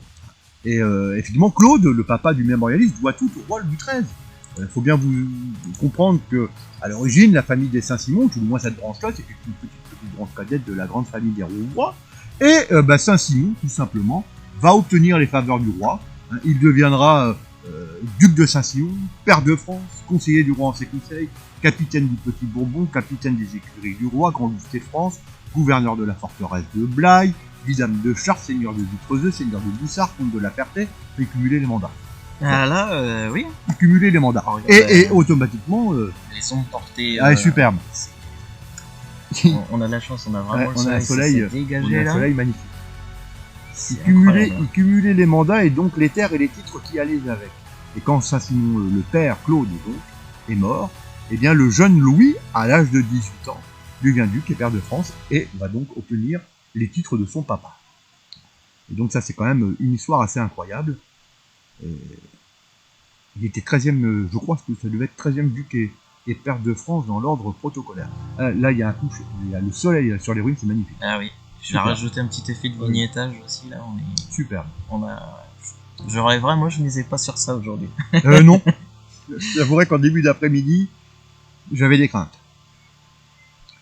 Là vous avez vraiment de la chance. Et c'est vrai que quelque part, ce lieu emblématique du département, c'est un véritable décor de cinéma. C'est un véritable décor de cinéma. Et puis, t'as de la chance, c'est que toi tu peux le voir au gré des saisons. Oui. Et tout, parce oui. qu'il est toujours différent. Ah ben c'est un parc, de toute façon, moi j'invite vraiment nos amis qui nous suivent ce soir à aller découvrir le parc de la Ferté-Vidame parce que, en fait, à différentes heures de la journée, à différentes saisons, c'est jamais la même chose. Ça change tout le temps. Ça change tout le temps. Et puis il y a vraiment une magie derrière ça. Là on a vraiment un coucher de soleil super. Magnifique. Et ce qui est surtout intéressant, c'est que ça met vraiment en perspective là le jardin. Là. Ça donne du relief. Splendide. Ça donne du relief, exactement. Magnifique. On a quelques beaux joyaux en France. Et particulièrement en région Centre-Val de Loire, il faut me le dire. Et oui. Mais c'est pas de l'IA. Ça, c'est du vécu. Ouais. C'est du réel. Là, c'est du vrai. Donc, on te complimente, Gaël, comme quoi tu parles. Tu es passionnant. Ah, ben c'est gentil. Tu es passionné. Ça, c'est gentil.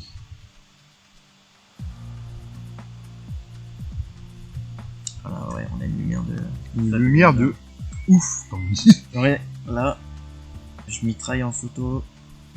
Et puis je vais faire des petites les ombres là, vous pouvez découvrir des ombres sur les pelouses à l'arrière. Et puis quelque part là, on a vraiment le parc rien que pour nous, c'est surtout le calme. Là, je le découvre à cette heure de la journée, et je le redécouvre encore. Là, c'est pareil, on a le soleil qui porte sur les communs du château, là c'est magnifique aussi. Vraiment une belle lumière. Oui. Là, on a cette chance d'avoir un coucher de soleil avec un petit peu un ciel un peu orageux en arrière. C'est... J'ai contesté la restriction.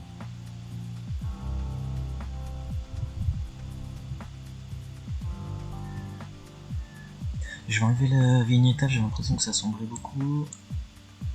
Oui, on a des commentaires. Les reflets du soleil mettent en beauté les ruines, effectivement. La lumière devrait rentrer... oui, elle rentre dans les pièces, oui. Alors, regardez là, effectivement, le coucher de soleil sur les communs, c'est vraiment superbe. On va s'en rapprocher.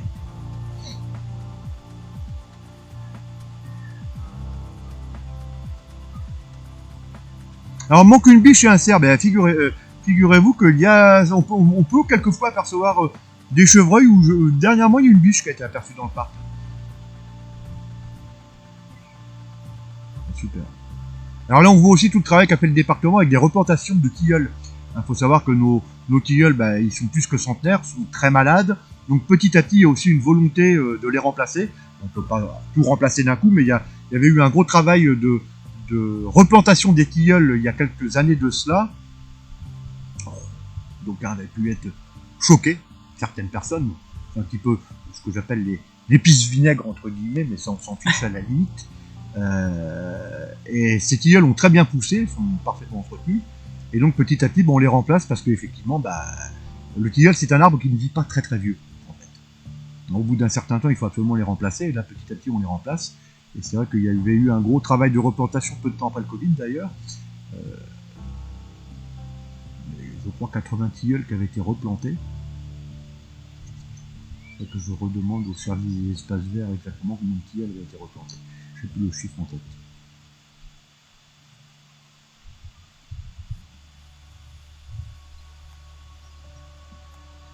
Ah, il n'est pas inutile de rappeler que ce parc de la Ferté-Vidame, nous avons la chance, je peux le dire, grâce au département, de pouvoir rentrer librement dans ce parc.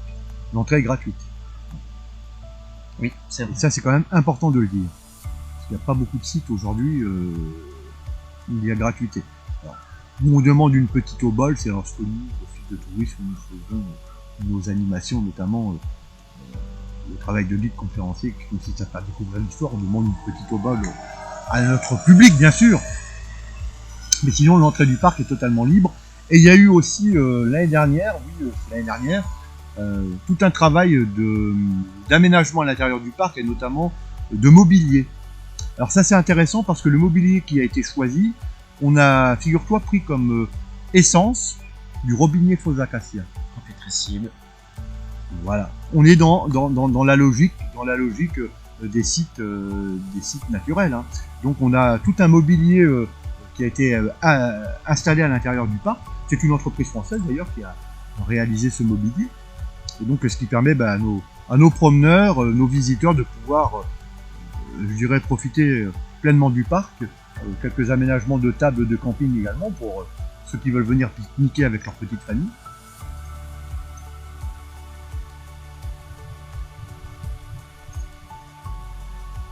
Ce soleil qui est absolument incroyable. Ah, voilà. Je cherchais à voir ça. On a le reflet donc des tilleuls sur les canaux.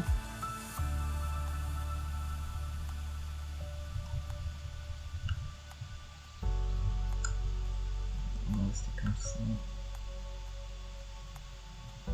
Et oui, parce que la France de la ruralité, c'est aussi cela. La France de la ruralité, c'est tout un patrimoine. Il y a le patrimoine historique, bien sûr, le patrimoine naturel, et puis le patrimoine humain. Parce que ce sont aussi des habitants qui vivent dans nos villages, qui sont fiers de leurs racines, fiers de leurs monuments.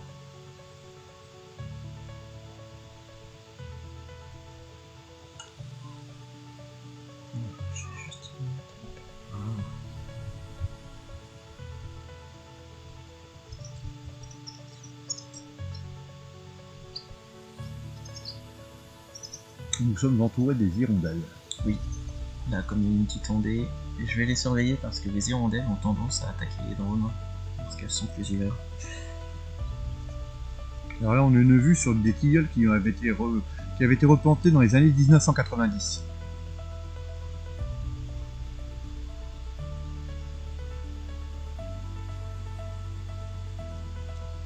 Donc de nouveau cette vue sur les bassins de Mousseuse et le rond Victoire. On appelle également le rond Jean-Joseph de la Borde. Il porte le double nom. Et juste derrière ce rond Victoire, il y a le rond Montpensier. Ah, non, je voulais aller un peu plus loin. Je vais faire en marche arrière, ça sera pour la prochaine batterie. Je voulais qu'on aille un petit peu au-dessus de la route parce que là-bas on a le droit de rouler. Alors on demande s'il y a un projet d'installer des ruches. Alors, ça on en a déjà discuté. Pour l'instant, ça n'est pas encore à l'ordre du jour. Parce qu'il faut quand même savoir que vous êtes dans un lieu public. Donc à partir du moment où vous êtes dans un lieu public, quand il s'agit de ruches, elles doivent être installées dans un endroit tranquille pour éviter toute problématique de piqûre. Mais peut-être qu'un jour ça pourrait être envisagé. Pour l'instant, ça n'est pas encore à l'ordre du jour. Mais il est certain que si on devait installer des ruches ici, on produirait un excellent miel de tilleul. Il m'a toujours été dit qu'à la Ferté-Vidame, pas que dans le parc, mais avec le village, on aurait pas loin de 4000 tilleuls. Oui, quand même. Donc ce qui est quand même assez conséquent. Donc au mois de juin, autant vous dire que dans le village, ça sent tilleul. Et donc si effectivement on installait des ruches dans le parc, on y fabriquerait un excellent miel de tilleul.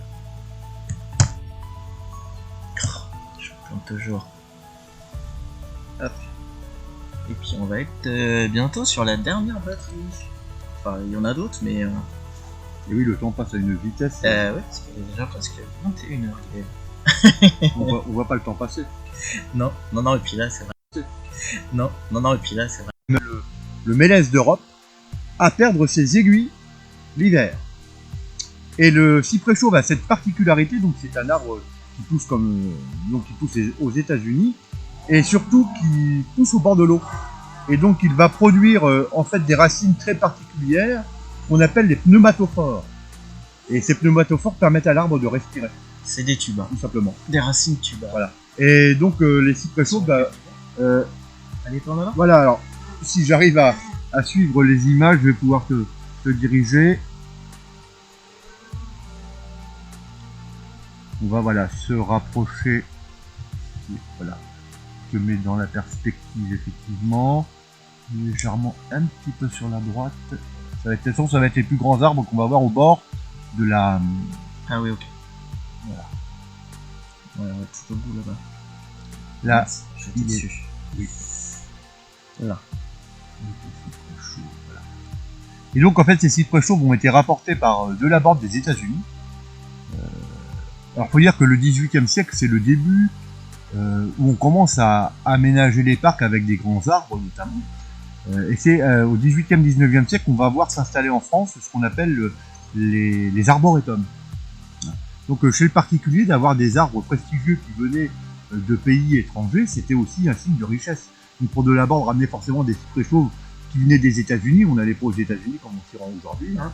C'était quand même quelque chose d'assez incroyable. Et donc ces cyprès chauves, voilà, superbes. Là tu peux vraiment t'en rapprocher. Alors ces cyprès chauves sont donc très anciens, ils ont pratiquement l'âge des ruines. Ah, je les ai jamais vus d'aussi près. Alors faut que tu reviennes à l'automne, ils sont rouge brique. C'est fou de voir un cyprès. Oui. Et donc effectivement qui ont cette particularité de produire ces fameux pneumatophores, donc ces racines qui ressortent de terre et qui permettent à l'arbre de respirer parce qu'il est vraiment les pieds dans l'eau. Ah, superbe. Magnifique. Magnifique. Là on les voit bien. Alors effectivement il a cette particularité, comme le mélèze d'Europe, hein, de perdre ses aiguilles l'hiver.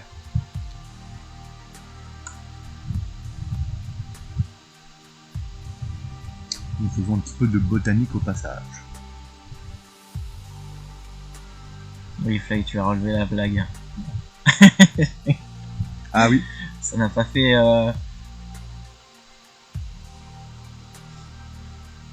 Donc c'est un résumé.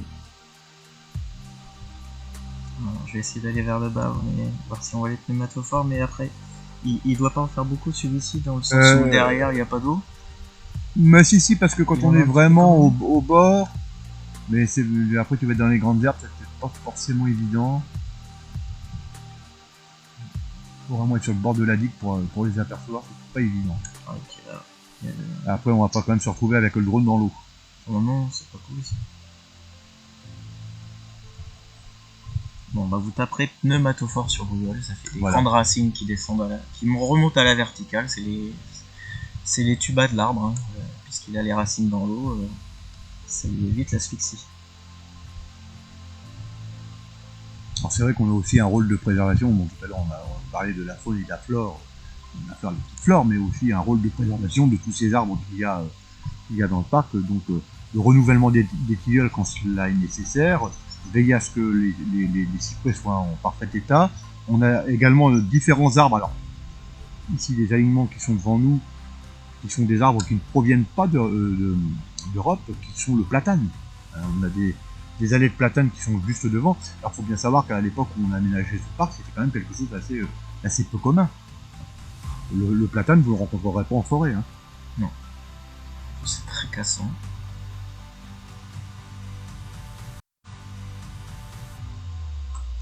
un petit tour de l'étang, effectivement, tout à l'heure, j'ai pas parlé de ce qu'on pouvait retrouver en termes de flore remarquable sur cet étang. Donc, dans les inventaires effectués par le conservatoire, il y a aussi une étude entomologique qui a été faite.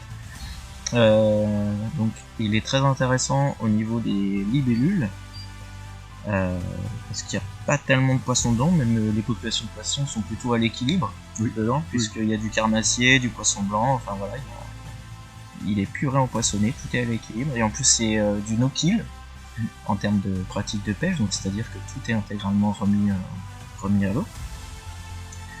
Et comme il est à l'équilibre, les libellules peuvent venir faire leur larve, pondre leurs œufs sur les plantes aquatiques, ensuite les larves seront dans l'eau, et elles vont pouvoir faire ce qu'on appelle l'émergence, parce qu'il y a des ceintures végétales, les pieds dans l'eau. Et donc parmi les espèces remarquables en termes de plantes, on a une petite algue qui s'appelle la calitriche, qui est remarquable, une espèce de calitriche, du potamo, alors là c'est pas le potamo qui flotte, effectivement c'est des nénuphars, on a du rubanier, et une petite plante qu'on va retrouver, on la retrouve beaucoup en Auvergne ou en montagne, c'est l'écuelle d'eau, ça ressemble à une assiette en termes de feuillage, donc écuelle parce que dès qu'il pleut, elle retient. Alors on va peut-être voir, on va essayer de trouver les potamos.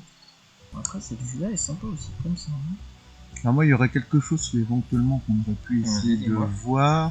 C'est au bout du plan d'eau. Pour prendre la hauteur, on doit pouvoir apercevoir les glacières. Parce qu'il n'y a pas beaucoup de gens qui les ont vus.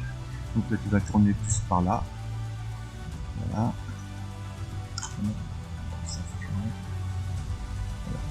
Tac, tac, tac. Là, maintenant tu prends un petit peu par là. Alors, il faut y aller gentiment. Voilà. Et tu prends encore un peu. Alors il faudrait descendre peut-être un petit peu parce que normalement les glaciers quelque part par là. C'est des dômes. Des bosses. Je sais pas si on va réussir à les apercevoir, les fameuses glacières. Ah, elles sont côté Citroën. C'est vraiment la limite. C'est pas évident à. Nous partons à la recherche des glacières. Donc là on a le mur. Un peu là. Ah, là on voit un truc qui dépasse. Ouais, c'est ça. Ah, là on a une glacière. Il y en a deux, elles sont côte à côte. Là c'est les glacières, donc c'est les glacières du château. Donc qui ont été aussi détruites plus ou moins parce que on conserve plus la glace dans les glacières, maintenant on les conserve plus dans le congélateur ou le frigidaire. Et c'était le congélateur ou le frigidaire de l'époque. On récupérait en fait les glaces dans les étangs. On mettait donc dans ces lieux. Et puis après, ça permettait de rafraîchir certaines denrées, fabriquer des sorbets, voilà, ce qui était quand même le grand luxe de l'époque. On n'est pas beaucoup à... Voilà.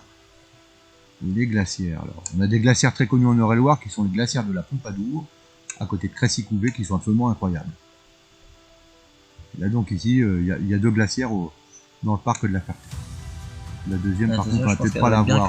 Elle est prise dans la végétation. À mon avis, elle est là parce qu'elles sont vraiment côte à côte.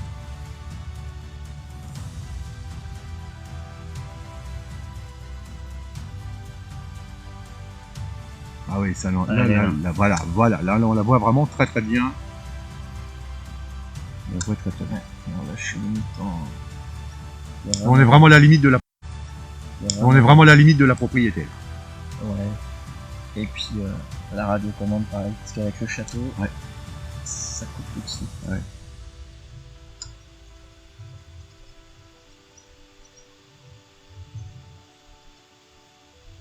Et le soleil s'est couché.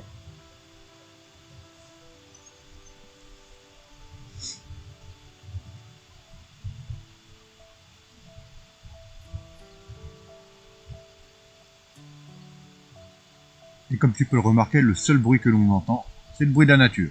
Oui. Oui, c'est vrai, malgré qu'on soit juste à côté du village. Très calme. Et ça, c'est vrai que c'est aussi un atout qui est important. Et d'ailleurs, c'est aussi la raison pour laquelle, il faut le dire, une clientèle touristique est une clientèle de l'ouest parisien, principalement, pas que. Hein. Et on vient dans le Perche aussi pour le calme. On vient dans le Perche, bien sûr, pour la nature. Les grands espaces forestiers, la vallée de l'Huine, bien sûr, les villages typiques du Perche, le patrimoine bâti, mais on y vient aussi pour le calme. Je crois que ça c'est aussi une notion importante, hein. Beaucoup de touristes que nous sommes amenés à croiser nous le disent. L'avantage c'est que ici on vient au vert, il y a la forêt et puis le calme. Ouais. Et surtout, autre chose qu'on ne dit pas assez souvent, c'est que le Perche est réputé également pour son ciel, qui est un ciel où il y a très peu de pollution lumineuse. Donc ce qui fait que c'est un spot particulièrement réputé pour l'observation du ciel profond.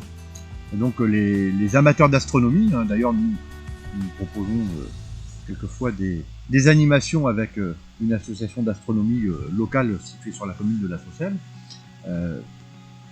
Justement les amateurs d'astronomie peuvent venir dans le Perche, il y a très peu de pollution lumineuse. Et donc ça fait partie des rares spots en France où on peut vraiment encore très bien observer le ciel étoilé. Parce que malheureusement il y a de plus en plus de problématiques aussi à ce niveau-là, de pollution lumineuse, alors qui empêche les scientifiques de travailler, mais qui aussi perturbe de plus en plus la faune, et notamment la faune aviaire. Dans les grandes villes, on s'en rend compte, où lorsqu'on a cette pollution lumineuse, vous avez des mésanges ou des rouges-gorges qui chantent en pleine nuit.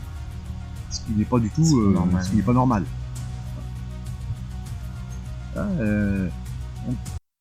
Une heure d'ici, du Pays d'Auge. Il y avait une question, c'était est-ce que tu sais si les glacières elles étaient profondes? Oui, c'était profond. Faut imaginer un monument donc recouvert de briques, hein, et puis c'est creusé en profondeur pour conserver la glace donc en profondeur pour que elle fonde pas. On stockait la glace une partie de l'année.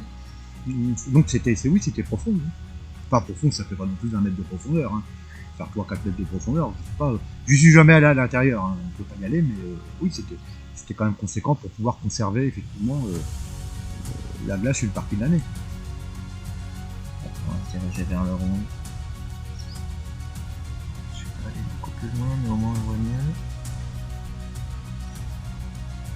Donc le rond Victoire, je crois, si mes souvenirs sont bons de ce que m'avaient dit les employés municipaux, mais je ne veux pas dire de bêtises, il fait pas loin de 2 hectares.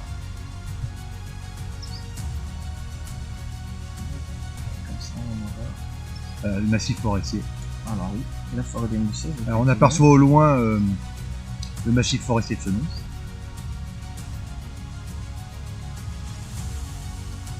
La vue sur la campagne percheronne. On a un beau panorama. Un petit château blanc, On peut voir.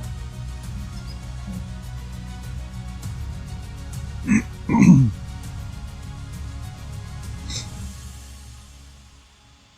peux bien centrer. Voilà, on va rester dans les perspectives. Donc il va nous rester une petite dizaine de... À quoi servait le rond? Ah ben les ronds, ça a une vocation décorative. C'est les jardins à la française. Hein. C'est ça qui est fou, c'est qu'à l'époque ils avaient pas l'avion, mais ils cherchaient à faire des trucs sur des kilomètres. Ah ben c'est vraiment le grand spécialiste de la perspective, c'est le nôtre. Hein. Pourquoi est-ce que vous avez le saut de loup? Qui a inventé le saut de loup? C'est le nôtre. En fait, le nôtre, quand il a inventé, qu'est-ce que c'est qu'un saut de loup si ce n'est en fait un grand fossé large qui empêchait les gens de pouvoir rentrer dans la propriété. Mais comme le nôtre avait cette notion de la perspective, on aurait très bien pu mettre des grilles pour empêcher qu'on puisse rentrer dans la propriété. Maintenant, lui, il a eu cette idée de créer des sauts de loup. Donc c'est ça. Parce qu'en fait, le saut de loup, ça empêche de rentrer dans la propriété puisque c'est quelque part un fossé, et ça ne casse pas la perspective, ça ne casse pas la vue. Donc ce qui fait que on n'a pas l'impression que la propriété là, elle est limitée. On appelait ça également des AA. Alors pourquoi des AA? Tout simplement parce que je crois que c'est le grand dauphin. Alors je veux pas dire de bêtises, hein. Il me semble que c'est le grand dauphin Louis de France qui un jour s'était sauvé dans je ne sais plus quel parc français. Donc si c'est pas les jardins de Sceaux ou quelque chose comme ça, je n'en suis pas sûr. Il y avait les châteaux aux nounous. Et puis forcément, le petit garçon, vers quel endroit il se dirige dans le parc? Vers le saut du loup. Donc tout de suite les nounous lui ont couru après. Lorsqu'elles ont rejoint le petit garçon, très effrayé ces dames, le petit garçon s'est retourné en disant « Ah, c'est de cela dont je dois avoir tant peur ». Et du coup, les sauts de loup sont devenus les AA. Suite à l'exclamation du jeune garçon en question, qui était donc le grand dauphin, si mes souvenirs sont bons. Donc si c'était le grand dauphin, ça devait être Louis de France. D'ailleurs que Saint-Simon ne supportait pas. Au passage, il l'a bien égratigné. J'aime bien ça. Donc sur les tilleuls qui ont été plantés donc juste après le Covid. Hein. Donc, vous voyez, quand on coupe un arbre, on le replante. Alors souvent, les gens dans les parcs crient les arbres, les arbricides. Maintenant, oui, quand on coupe un arbre, mais on le replante. Parce que ici, le parc est classé monument historique. Donc on coupe, on replante. Et un arbre, quand il est arrivé à la fin de sa vie, on ne va pas le garder pour le plaisir de le garder. Parce qu'on prend des risques aussi pour les visiteurs. Donc, par conséquent, ils ont été replantés. Je vous rassure tout de suite. 35 à 40 minutes, ça dépend du vol et des conditions climatiques.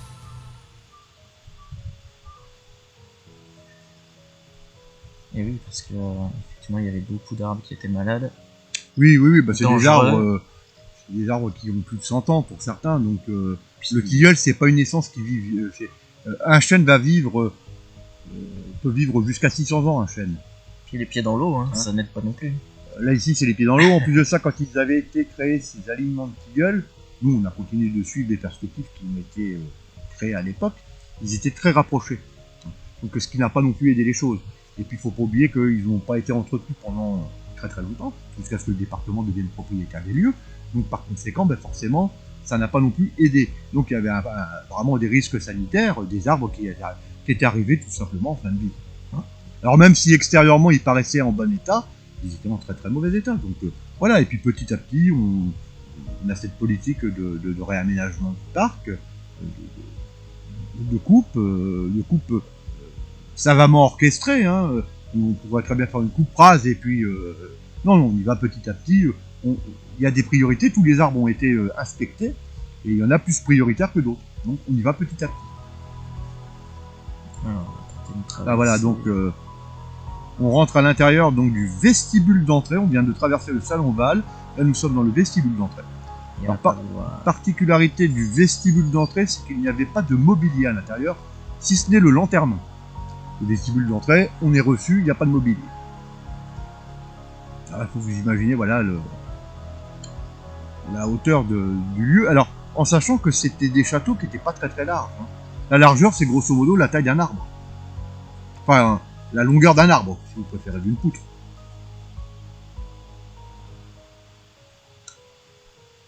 Ah, nous apercevons le drone qui clignote. Oui, je peux allumer la lumière aussi. Là, je suis prudent parce qu'on est en basse lumière et...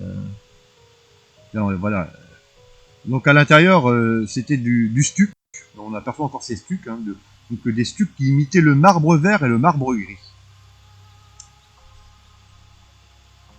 Donc on voit vraiment le travail de la hache révolutionnaire. Ils n'ont rien épargné. Et assez curieusement, au moment de la restauration, alors pour vous donner une idée de ce qu'est la restauration, quelle date, c'est 1815, qui permet aux émigrés qui avaient quitté la France de pouvoir revenir en France. Alors, qui est le monarque à l'époque? C'est le frère de Louis XVI, à savoir le comte de Provence, qui est devenu Louis XVIII. Et donc Louis XVIII va permettre aux émigrés de revenir en France, et notamment Louise Adélaïde de Bourbon-Penthièvre, la duchesse douairière d'Orléans, la maman du futur Louis-Philippe, roi des Français, et surtout la fille du duc de Bourbon-Penthièvre.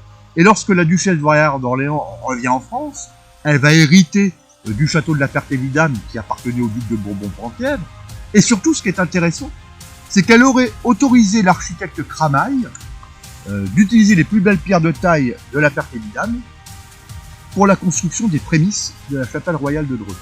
Ah oui.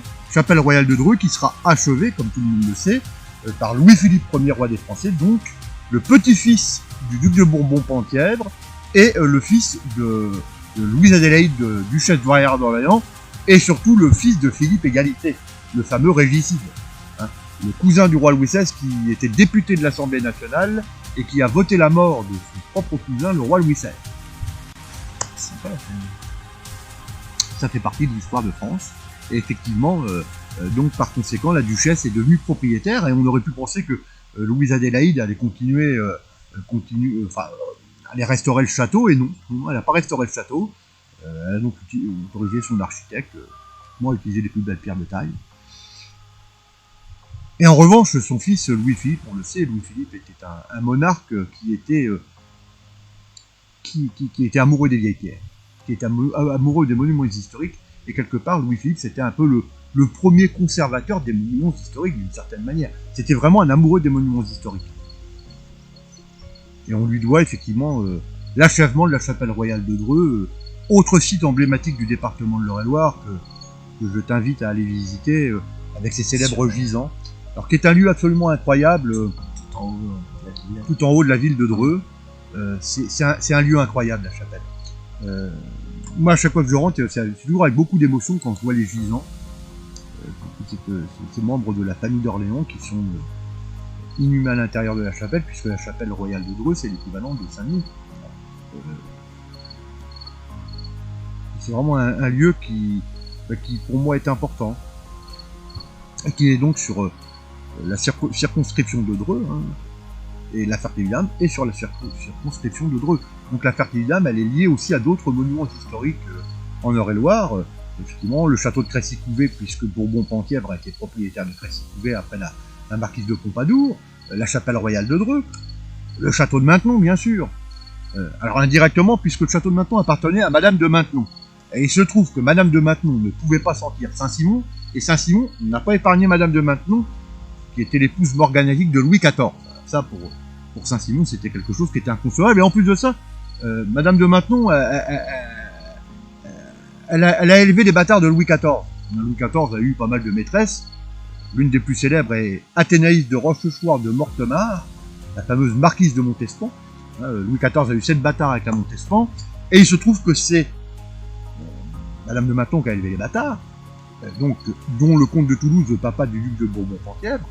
Et pour Saint-Simon, ça c'était absolument pas concevable que les bâtards puissent être légitimés par le roi. Et qu'ils étaient en plus de ça élevés par Madame de Maintenon, alors là, et qui plus est Madame de Maintenon, dont la famille était, on le sait, comment dirais-je, d'origine protestante, la messe était dit. Donc les rapports entre Madame de Maintenon et Saint-Simon ont toujours été très compliqués. D'accord. Et donc, effectivement, quelque part, la Ferté-Vidame, le château de la Ferté-Vidame, le château de la Ferté-Vidame, oui, c'est Charles de Bourbon-Condé, que je dise pas de bêtises, le comte de Soissons. Eh bien, son épouse, la comtesse de Soissons, a été propriétaire du château de la Ferté-Vidame avant Saint-Simon. Donc, on est lié aussi au château Saint-Jean, à nos gens le retrouvent. Donc, c'est ce qui est intéressant, c'est que ce site de la Ferté-Vidame, on peut faire, tout moins nous, à l'office de tourisme, on peut parler aussi des autres monuments qu'il y a sur le département. La transition est facile. La transition est facile. Il y avait une question s'il y avait bien une chapelle à coller au château. Oui. Je crois que tu l'avais abordé au début. Oui, c'est la tour, c'est cette tour qui est là, oui. C'est cette tour qui est là. Voilà. Donc les personnes qui étaient effectivement présentes au début de live ont donné la réponse et entre-temps j'ai centré. Il faut savoir qu'il y a un livre qui a été écrit dans la collection des Amis du Perche il y a quelques années de ça, c'était 1998 je crois, qui s'appelle La Ferté-Vidame, qui était vraiment une des références, hein, c'est vraiment l'ouvrage de référence, hein, qui a été écrit donc, qui est encore en vente. Hein. Donc, si vous souhaitez en savoir plus sur La Ferté-Vidame, il ne faudra pas hésiter à pousser les portes de l'office de tourisme pour acquérir cet excellent ouvrage dans la collection des Amis du Perche, qui raconte vraiment toute l'histoire du château. Et donc je ramène le drone parce qu'il n'y a plus de batterie, j'ai plus le droit de voler aussi parce que on a dépassé l'heure de coucher du soleil. Donc le temps que je pose le drone et que je mets la vue, n'hésitez pas à poser toutes vos dernières questions à Gaël, profitez-en. Si j'ai l'occasion, je m'y arrêterai. C'est Hermine 35, eh bien oui, faut pas hésiter à venir nous voir. Hop. Si je me trompe pas, c'est cette touche là. Voilà, donc n'hésitez pas, on reste encore 5-10 minutes. En tout cas, un grand merci Gaël. Moi, c'était un véritable plaisir et surtout de te retrouver ici à la Ferté-Vidame. Et oui, ça faisait un petit temps qu'on s'était pas vu. Ça faisait un petit temps qu'on s'était pas vu, et puis bon, le site, tu le connais très bien, puisque le conservatoire, je l'ai dit tout à l'heure, nous l'avons dit à faire un gros travail ici sur ce site, sur cet espace naturel sensible. Donc c'est toujours avec plaisir qu'on retrouve les gens du conservatoire avec qui on a toujours de très très bonnes relations. qui jouent un rôle important en termes de sauvegarde et d'études du patrimoine naturel pour ce qui est du département de l'Eure-et-Loire, mais le conservatoire, c'est pas que le département de l'Eure-et-Loire, c'est la région centre. C'est la région, sur toute la région, on est fédéré au niveau national. Voilà. Voilà. Et notre objectif, c'est c'est de pas être militant, voilà, c'est de pas être militant, voilà, c'est de faire des études scientifiques et puis de proposer de la et de faire des comment choses. on gère, comment on peut gérer un site naturel tout en préservant le site naturel, permettre aussi aux touristes Voilà, de pouvoir le découvrir. Préserver la nature tout en conciliant tous les usages Voilà. et les contraintes aussi qu'il peut y Oui, bien avoir, sûr. notamment vis-à-vis des monuments historiques, parce qu'il y avait eu toute une réflexion par rapport à ça. Oui, on a fait un travail, je me souviens, à l'époque j'étais encore conseiller municipal à la Ferté-Vidame, donc ça remonte déjà à quelques années. Il y a vraiment toute une réflexion qui a été menée par les services compétents de l'État, le département bien sûr, le conservatoire. On n'est pas seul décisionnaire, une commune, sur ce genre de site. Il faut travailler main dans la main avec tous les organismes, et nous on peut dire, en tout cas pour ce qui est de notre office de tourisme des Forêts du Perche, on a toujours travaillé et su travailler en parfaite collaboration avec les différents services compétents de l'État, compétents du département, les différents organismes qui sont amenés à intervenir sur ce site, et ça c'est extrêmement important. Et ça nous permet nous aussi d'avoir un discours cohérent vis-à-vis du public, d'expliquer au public pourquoi on gère de cette manière-là les perspectives d'avenir du site, parce que il faut bien comprendre qu'un site comme la Ferté-Vidame, mais les monuments historiques de façon générale, c'est pas quelque chose qui doit être figé dans le temps. C'est quelque chose qui doit aussi évoluer avec le temps en termes d'animation, en termes de découverte, d'employer les nouvelles technologies qui se prêtent à nous. Hein. On en a la preuve aujourd'hui avec le drone, mais il y a eu toute une étude qui a été menée aussi dans le parc par les services compétents, de l'archéologie, notamment des études au lidar, qui sont ces nouvelles technologies qui permettent en fait de supprimer la végétation et de voir ce qui se passe dans le sous-sol, et de pouvoir redécouvrir tout simplement où étaient situés les jardins à la française, de redécouvrir un tas de choses. Donc aujourd'hui, voilà, un site historique ne doit pas être figé dans le temps, il doit aussi évoluer avec les technologies, mais tout en ayant à l'esprit qu'il doit aussi transmettre ce message, comme je le disais tout à l'heure, pour les générations futures. Ça me paraît important. Tout à fait. Et ça, voilà, c'est le travail aussi que nous souhaitons, avec mes collègues de l'office de tourisme, avec notre présidente, que nous souhaitons avoir ce travail vraiment de collaboration avec tous les services compétents. Et ça, je crois que c'est extrêmement important. Ne jamais oublier et avoir à l'esprit qu'un office de tourisme, on s'adresse aux touristes, on distribue bien sûr de la documentation, de l'information, mais aussi on participe de plus en plus à l'aménagement du territoire. Et ça, c'est une notion qu'il faut avoir à l'esprit, c'est une notion que souvent les gens ne voient pas. Mais c'est tout ce travail qu'on va faire en partenariat avec le parc naturel, etc., d'aménagement du territoire, partenariat aussi avec nos amis du PETR, le pôle d'équilibre territorial et rural du Perche, ce qu'on appelait autrefois le pays d'accueil Perche, qui est devenu le syndicat intercommunal d'aménagement du Perche. Donc voilà, on a vraiment différents partenaires et ça se passe très bien. Tout à fait. En tout cas, il y a énormément de monde qui te remercie. C'est moi qui te remercie. Je remercie le nombreux public, parce que je vois que tu as quand même un public qui est, oui, qui est important. Et je te donnerai toutes les statistiques. Oui, ça nous intéresse. Malgré les différentes coupures et le blacklist de TikTok, mais ça c'est pas grave. Le principal, c'est que les gens étaient tout de même au rendez-vous.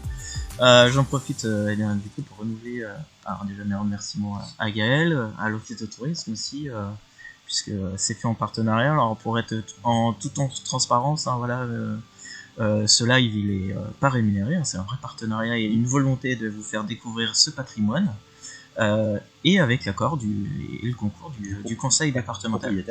Et j'en profite aussi pour remercier la municipalité de la Ferté-Vidame qui sur Instagram a énormément relayé la communication que j'ai pu faire via ce live. Et évidemment, on salue tous les Fertois qu'on espère sont aussi nombreux derrière leur écran ou sont venus nous voir. Et comme à chaque fois, l'intégralité du live sera disponible sur YouTube pour pouvoir le redécouvrir et peut-être même le partager aux Fertois ensuite. Oui. Avec quelques petites séquences vidéo et des photos que j'ai faites en direct avec vous.